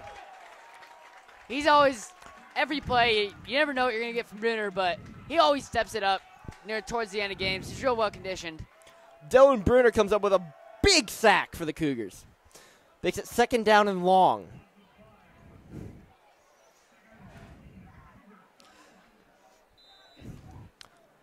.31 yards to go till the end zone for the West Vikings. They really need to put a score on.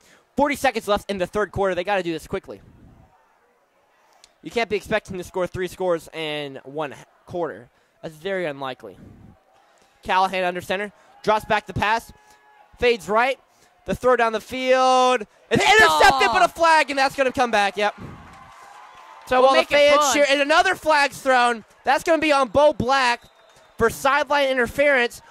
So right now we have a flag thrown for pass interference, and we're going to have a personal foul on Bo Black due to what he – I'm not going to repeat what he said because I doubt that would be allowed by the FCC. But to the extent he said bad call. Yeah. He was not – he was livid out on the field mid-play. I loved it. I love the passion that he was doing on that play. That's the intensity Bo Black brings to the game. This will be a pass. Now, I did think this was actually pass interference. I didn't think the one previous was, but this one. Yeah, this one looked a little bit was all on him. More like it, but. So now you get the pass interference penalty, and then you get, on top of that, another half the distance to the goal penalty for sportsmanlike conduct or silent interference. I don't know which one they're going to call it. I just love that Bo Black was down there yelling and screaming, and you just see the flag go up, and you're like, oh, Bo. Yeah. Classic. Classic Coach Black. Oh, Coach Black. Oh, Bo. Silly goose. You don't know Bo. And, yep, the unsportsmanlike conduct against Shawnee Mission Northwest. And the white hat says that'll be a first down. Because 15 plus 15 is greater than 17. Quick math fact for you. Well, that play really changed. That went from a fourth down interception to Shawnee Mission West ball at the 8-yard line. Now, if you don't lose your cool there, you still have a chance to stop them on defense. But and touchdown, Shawnee Mission West. Waltzed right in Kirby there. Grigsby just goes right in the end zone. Grigsby's only had a couple runs where he's gotten more than 5 yards. Most runs he's been really limited to the 1 to 2 yards. But West is able to respond. They put 7 on the board. Yeah, they put together a nice little drive there. It helped getting some penalties to go in their favor, but got to give them credit for getting some points on the board before the fourth quarter. See if they can convert. The snap, the hold, the kick is up, and that looks good from our angle, and it is good. 28-14, 14 seconds to go in the third quarter. You're listening to Cougar Football on the official broadcast of Cougar Football, KUGR.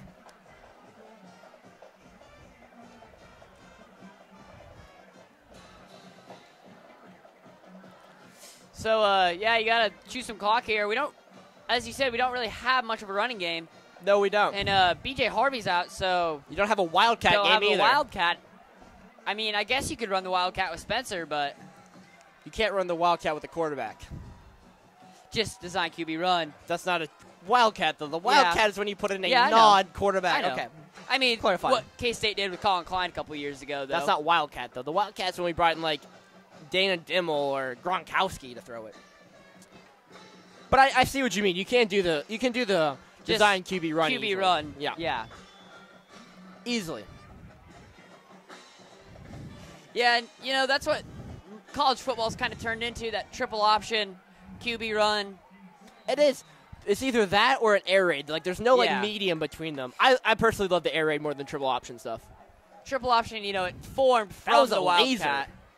From the Wildcat. Martin on the return to the 15, to the 20, to the 25, to the 30, to the 35, to the 40. Knocked out of bounds to the 40-yard line, 45-yard line. A great return by Floyd Martin. Puts him in great field position. Another flag, though. Oh, if we get a penalty on the Cougars, this one's not going to go well. Good return by Floyd, though. Really was. He's very fast. Well, never mind. It's not a good return now. Penalty on the Cougars, of course. And a parent just yelled, put the flags away. Call both ways has also just been said. Yeah. Obviously, Coach Black's upset. Fans are upset. The more you yell, though, the more they're going to call it. It's true. So we just negated our nice return. We'll start at the 30, or not 30, not even 26-yard line after the block in the back. Here's the thing that I don't like about high school is that they don't name who did it. So then as broadcasters, we can point to 8 guys who might have done it. Yeah. There's back to the black on every play or holding as well as 5 wide receivers line up to the right. But they don't tell us that. So yeah. That intended target there was Floyd Martin, who was dropped in the play. Ty Linneman coming running back. Yeah, I thought they might do sort of Seen that a couple times tonight. A little odd. Haven't really seen much out of it. Yeah, I haven't either. So maybe they're going to try to get a pitch in there and have him run it up the sideline when somebody's at least expecting it. That could be a goal. Yep, Stewart drops back the pass. Looks down the field, and I think Hagen and Goodpasser were not on the same play. Oh, no. We have another man down. That looks like a leg or something. Yeah, hopefully it's just a cramp. Yeah, he's moving it around, so it... Not broken or anything. Not broken. I think he's just trying to hamstring. Oh, it's the other leg.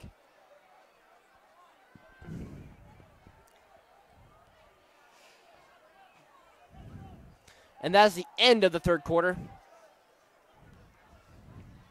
Both teams put a touchdown on the board to make it 28-14.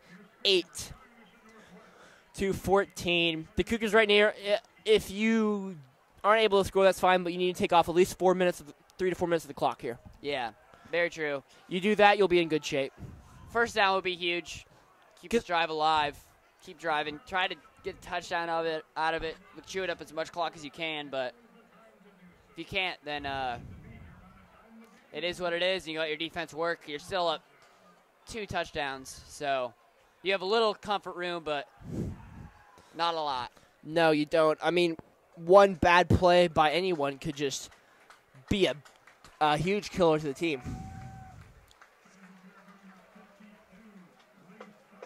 Reed Steinmack, who's been a Warrior, comes off the field limping. He was out. He got injured last week against the Lawrence Free State game after getting pointed by a helmet in the shoulder. He had a couple reoccurring shoulder problems, so he was out of that game. And this one's not a shoulder injury. This one looks like a right leg sort of injury. He's limping very much. So it's been a game of injuries so far. Steinmack goes out. Hayden was out for a couple games. Or a couple plays, not games. So Seeing into the future. I know. Hopefully not for a couple games. We need him. Yeah. Trips right, deuces left. Stewart drops back the pass. Sets up in the pocket, and it's going to be sacked by number 91. 51. 51. Byron Sherwin. Yeah, and he's made a couple big plays getting in the backfield tonight. And batted a couple balls. That sack. He's getting to the quarterback really well. Makes it 4th down for the Cougars. Yeah, you got to pin him deep here. Kick it as far as you can. This is where special teams comes into big effect because if you look at special teams, has been Northwest, in my opinion, have won it. But penalties, that's our other big factor that comes in when you have 2 evenly matched teams. Yep. Whether they were actually penalties or not has gone in favor of West. 5, 4, 3, 2, 1. They got it off. Sort of the rugby-style punt by Colby Cole. The ball's going to take about. He's going to take it. And they didn't go very far, maybe 2 to 3 yards. And we have a little fighting in there between 65 Austin White and number 19 Jack Anderson, who throws his hands up like, what did I do? We all know what you do in the dark. 21 on the return, that was Wesley Clark. Makes it 1st down for the Nordics with 10:56 to go. Down by 14. And the West is not a team that you're worried about scoring in 5 seconds. They're a team that needs minutes to do their methodical, run the ball at the middle, get you tired type of drives. Yeah, and that really hurts, especially when there's the clock running down like this. It's not really their friend, and they're going to run it. So Grimsby running outside. Can he get to the corner? He gets to the corner. To the 45, a juke move, and then stood up over there.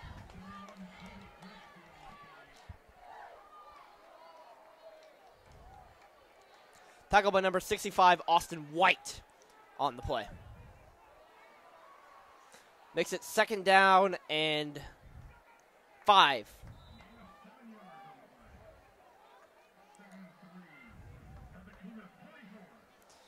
Good run, though, but he did get hit pretty hard, though, at the end. Yeah, he did. But he got the yards, I guess. Zach in the pat, and they're going to run it to the outside as we drop down in the back. On that play, number 50, who else but John Hanneman on there to get the behind-the-line stop. Brings up a 3rd down and mid-range for the Vikings. As you see, C.J. Callahan goes over there to the bench to talk to the head coach. Gets the play call, comes back to the huddle. And we're below 10 minutes, 9:52 to go in the game. I'm Matt Owens. And I'm Dawson Mesh. And we're here covering the game tonight. It's been a fun game tonight. Cougars up 28-14. West trying to claw back in the game here. Yeah, you know, it's been perfect weather for football. Beautiful Friday night. The run by Grimsby goes up the middle, and he looks like it'll be close. We'll see where they spot it. The line judge comes in, and they're going to give him a 1st down. Yeah. Ooh. You know, they're going to go for it anyway on 4th. So I don't know if that's a 1st down, though. It looked a little short, in my opinion. Yeah, it's hard to see from up here, too. True, we are in the booth. And the chain's on the opposite side. Hard to see. I would have at least brought out for a measurement, though. Yeah. But every time Callahan goes to the sideline to get to play it, this is helping the Cougars. We're down to 9:12 on the clock. Yeah. They only have 5 seconds, 3 seconds to get the snap off. They're going to have to burn just gonna timeout. call timeout. A waste of a timeout because you didn't even stop any clock from going off. Yeah. You should have called that timeout early in the play clock. Yeah, or just get your play call in earlier and not have to deal with that at all. I mean, apparently your play call's run, so Yeah, never run know. the only Switch thing it up. should be picked is run to the right or run to the left or right up the gut. They should be holding up 3 fingers, 1 for up the gut, 2 for the right, 3 for the left. That's the only play they're calling so far. And then the occasional hold up 0 fingers, Play the 4th action. down, we do the play action. We do 4-1 means play action vertical routes, 4-2 means roll out. That's the only plays they've called tonight. Man, I need to get you a head coaching job over at I West. know. I need to get a coaching job. I really do. I need to see if Jack Delaney will find me a position down Yeah, there. we can make a couple calls and see if we can get that to happen. Maybe be an assistant or a consultant. I don't know. I think I'm the person who knows football the best for never playing it in my life. Never took 1 snap at any position.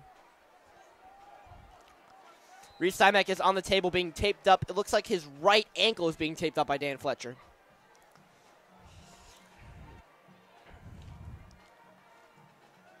Winter drops back to pass. Ooh, good ball. That was a good ball.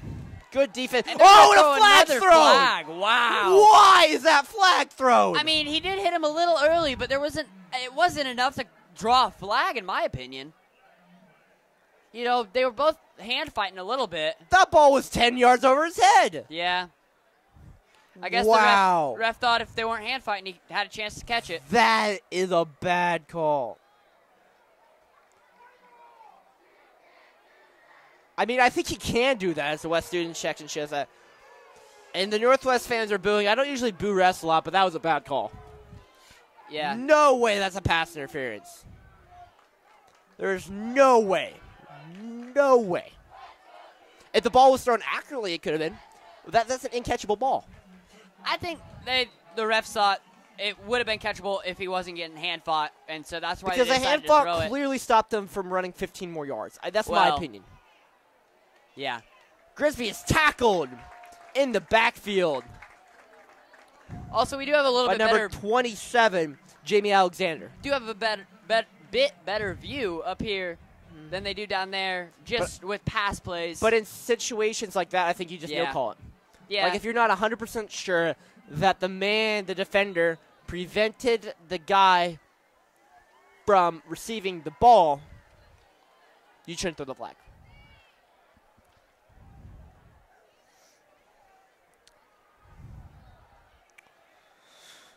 .28 yards to go for the Vikings if they can score it here.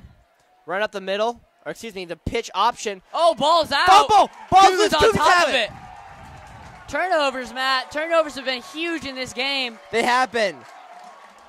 That's turnover number 2 for the Vikings. Stripped out by no other than John Hanneman. Recovered by a couple Cougars over there.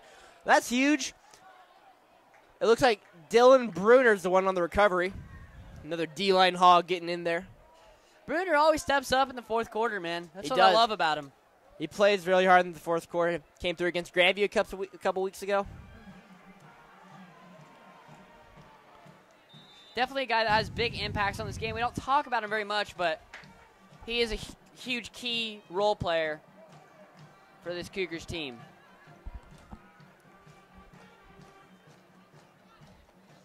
Spencer in the shotgun. Deuces left, deuces right. It looks like a run to Alexander up the gut. And Alexander's to the 35, to the 40, to the 45. Dropped down at the 47-yard line. Chugging all the way. A 19-yard gain for Jamie Alexander. Yeah, broke the shoestring tackle. That was nice. Very nice. Good for a Cougar. First down. With 8:05 to go in the game, now you're going to burn some clock and just do another run play. And now no one's back with Stewart. This is either going to be this is one of two plays, I would think. Either design quarterback run or we have the screen pass sort of play. Yeah. And we're going to have a false start called against us.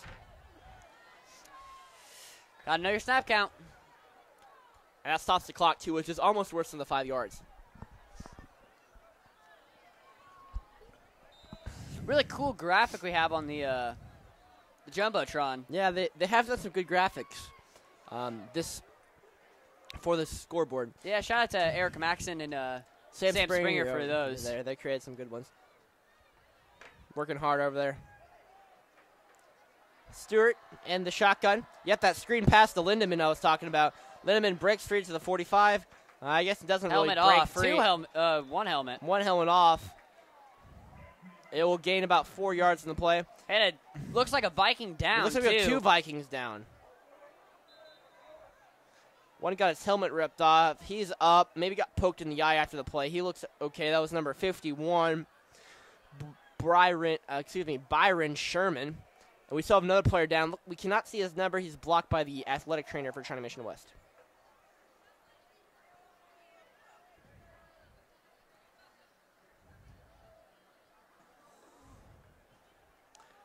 $7:26 to go.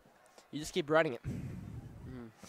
Even if you go 3 and out, you still take 2.5 minutes off the clock. Yeah, and that's huge. That would get this clock down to 5 minutes, and if they're scoring 2 touchdowns in 5 minutes, that's pretty hard. The injured player who's walking off under his own power, which is a good sight to see, is number 30, Bobby Kelly. So not Ricky Bobby, Bobby Kelly. Shake and Bake. Shake and Bake. Cal. That's a good movie. Great movie. movie. Not suitable for kids under the age of 12, but great movie after that. Mm-hmm. What do I do with my hands? Do I put them right here, or do I? Nope, down below. Fine. Dear Lord, baby Jesus. Why do you always have to call him baby Jesus? I like to imagine him in a manger. Jeez. I like my Jesus with a tuxedo shirt on. It says I'm classy, but I'm here for business. Alexander rushes up the gut. That's a first down for the Cougars. Beautiful run up the middle by Jamie Alexander. Gets the Cougars a first down with 7:20 to go. Not 4:20, 7:20. 28-14. 14-yard gain there for Alexander. And now play clock's running. You have 16 on the clock. Why were we hiking it this early in the play clock? Oh, good. We did not hike it. We just sort of checking the a defense. draw offsides. We'll take the free 5 yards. 2, and they'll hike it. Stewart, just a design QB run. He's got some space to go. Oh, and he gets shellacked. But he won that one. No. Moving it forward. He's the one who knocked down number leveled out. 23, Yeah. Mason Wyatt, on that play. Looks like he said a little smack, too, when he got up. Jawing a little bit with him. Gain of 9 in the play.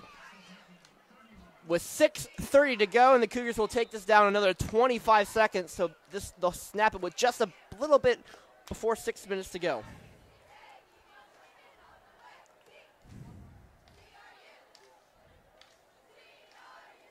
As the cheerleaders want the Cougars to keep trucking all the way.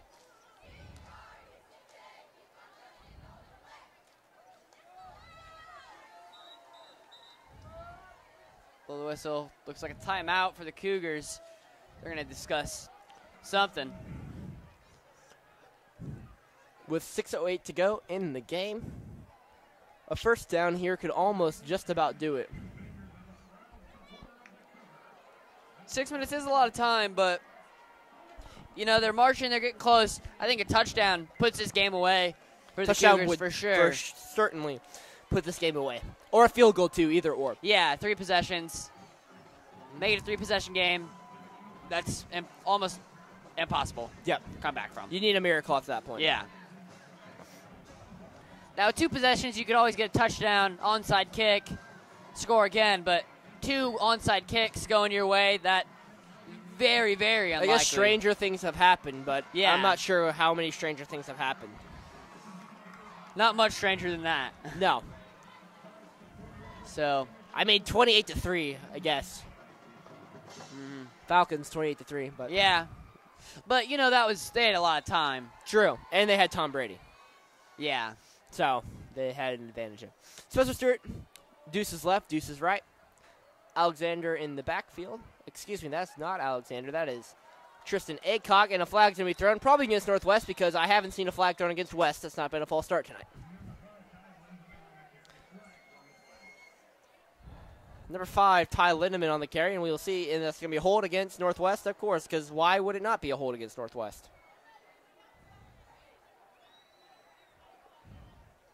I don't have an answer for you, Matt. I don't either. I don't have one. But I guess it just gives us another play to run more clock off if you think about it. Yeah. If we want to go with positive terms. 6:01 to go in the game. Maybe they should keep doing that. And then Yeah, just keep getting holdings, and we'll get back up to the 1 yard line eventually. Yeah.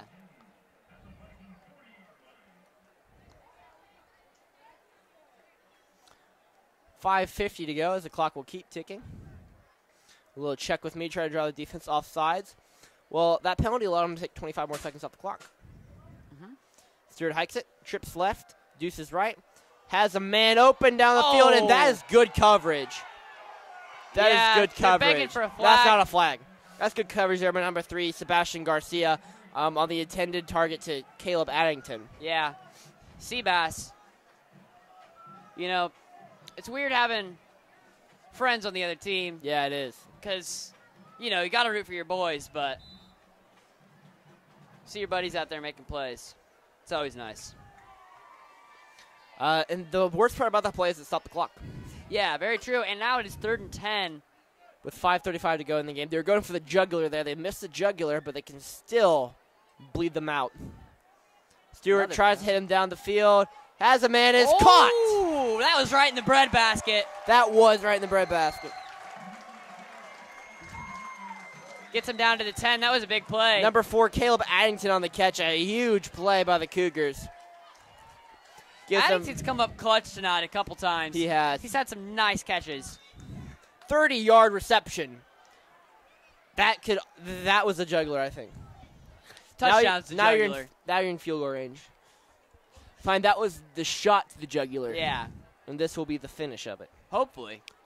I mean, unless a pick 6 happens. Got to get that touchdown. At least you got to get field points. Field goal will work fine. Points. Points is big. The handoff. Ooh, got smashed like a peanut butter and jelly. That was Ty Lindemann on the carry, tackle by number 19. Jack Anderson. So you smash your peanut butter jellies? I mean, you usually smash the peanut butter on the bread, I would say. Yeah.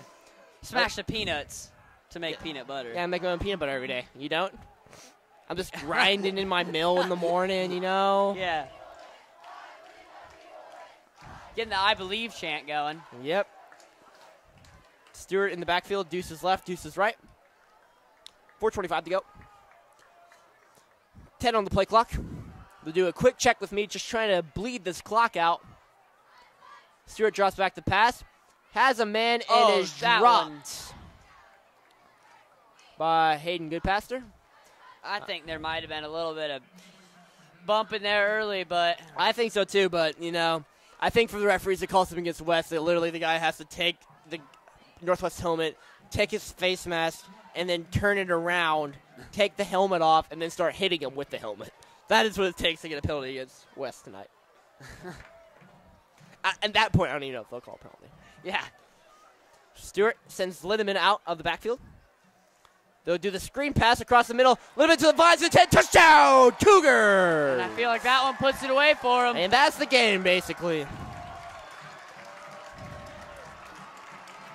Beautiful play to none other than Ty Lindemann from Spencer Stewart. And that's been the big difference tonight in Spencer Stewart's play. Yeah. No interceptions. Yeah. That has been big. When he's made it, so if there's not a play, he throws it away. He hasn't been forcing it tonight, which has been really good. Yeah. He did that too much against Freestyle last year. He forced it too much. Yeah. Nugent with a snap, the hold, the kick, and it is good. 35-14 with 4:10 to go. And I think the I Believe chance can start up.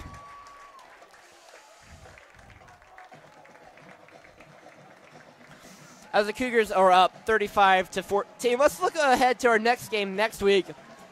Shawnee Mission South. We'll be right back here at Shawnee Mission South Stadium, but we'll be the visiting team. Rightfully so. It's a beautiful complex. So. It is. I don't mind being a visiting team here. Look to South. South is just like West, basically. I think Cougars have a good chance of beating them next week.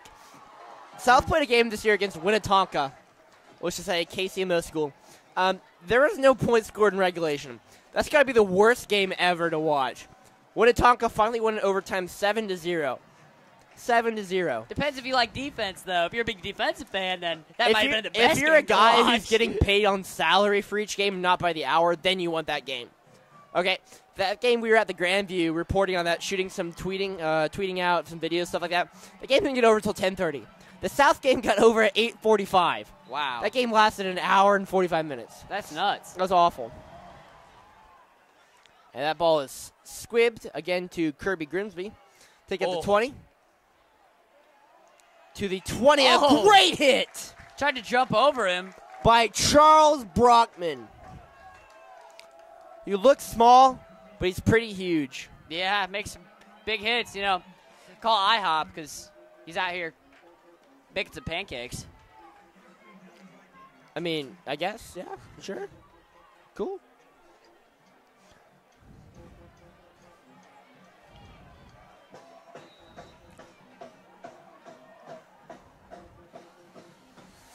Now let's see if West starts passing the ball more, if they're just going to keep sticking to their run game.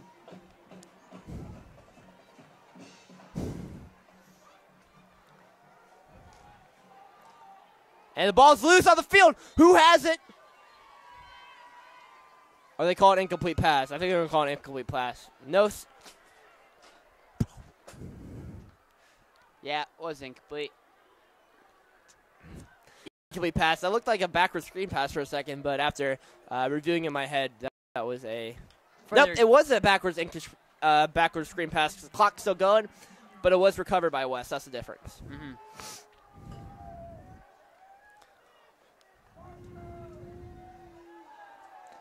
.325 to go.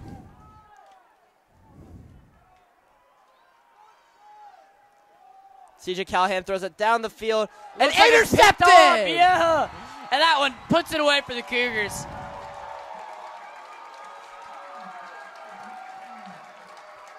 Picked off by number 19, Trey Eccles. And that will do it, folks, here. Now, don't stop watching the broadcast because we still have 3 minutes and 14 seconds left in the game. But big interception by Trey Eccles there. Coming in clutch. Trey Eccles used to play more wideout at the end of the year. The coaches switched him to DB, which has really blossomed his role as defensive back. Yeah, I agree.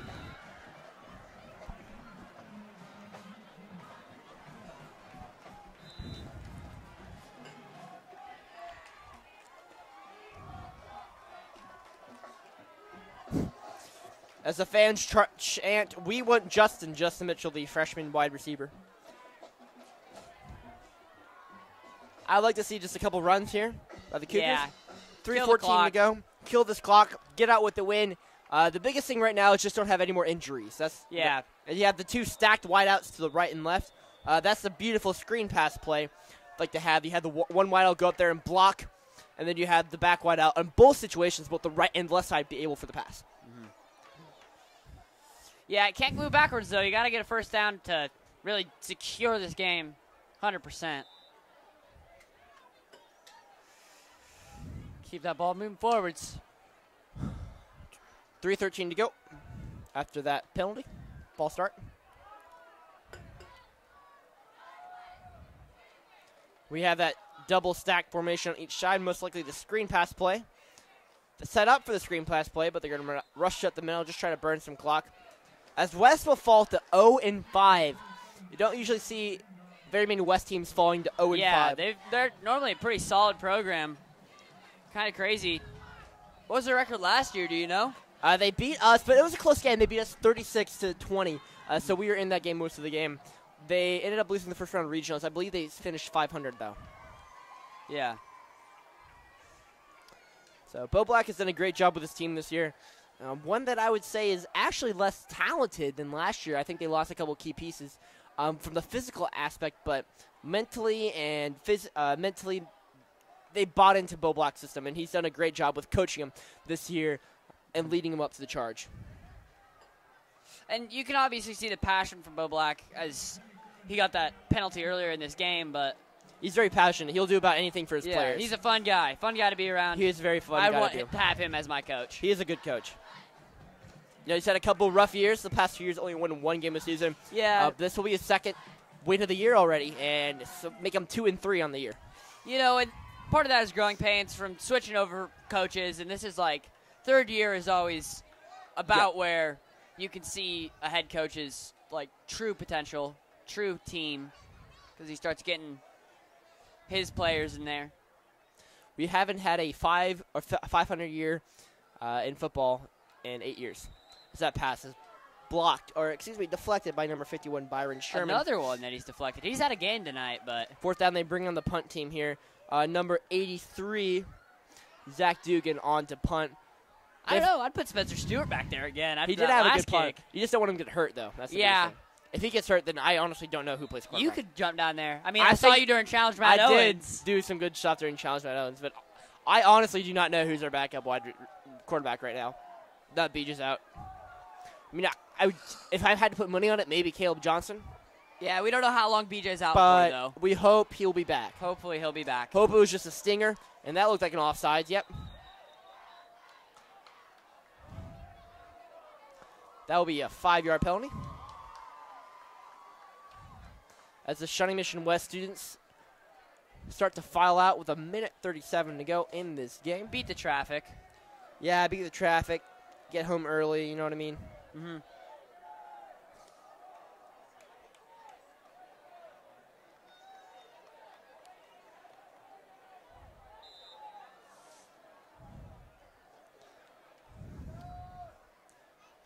West takes over. Oh, gonna re-kick it. 4th and 6 for the Cougars. Zach Dugan back to kick. Back to return is 27, Trayvon Gilliard. Oh my, that kick is very high and very out of bounds. Floyd Martin was about to catch it on He the was. sideline there.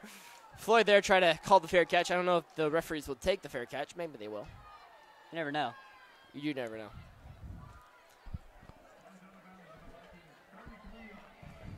Well, thank you for everybody who's tuned in with us tonight. Really appreciate it. As we have 1:30 left in this game. We'll be back next week when we face the Shawnee Mission South Raiders. We will be on the air at approximately 6:50. Game time's at 7.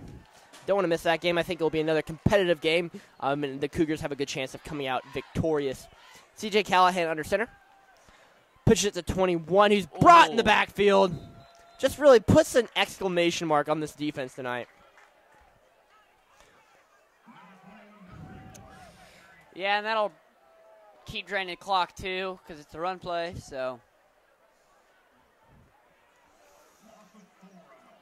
See how motivated West is to keep running plays. As we say, West will fall to 0-5, something that they're not very familiar for. Mm-hmm. Who knows? Maybe they could win out after this.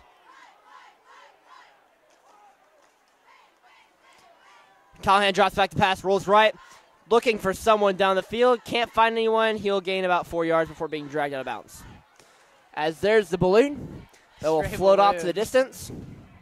Black balloon, too. Yeah, that's going to be hard to see once he gets past the lights. Yeah. 43 seconds left to go in the game.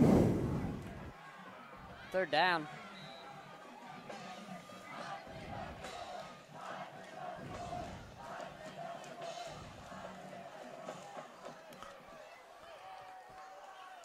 Now you CJ can't Callahan. land anything deep. No, I That's mean, it. yeah, basically. They're going to run it up again with Grimsby, who Broke just a a tackle good, there. good Broke a distance. couple. Fighting, falling forward. 14-yard gain. Stops the clock, too, because First down, yep. moved the chains. Good for a Viking first down. So they keep the clock running now. Handoff again to Grimsby, who will not go anywhere. The D-line, a lot of D linemen in there getting in on the play.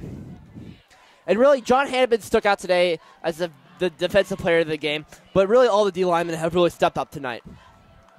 Kind of looks like the students are getting ready to storm the field here, Matt. Yeah. We'll see if West will take a...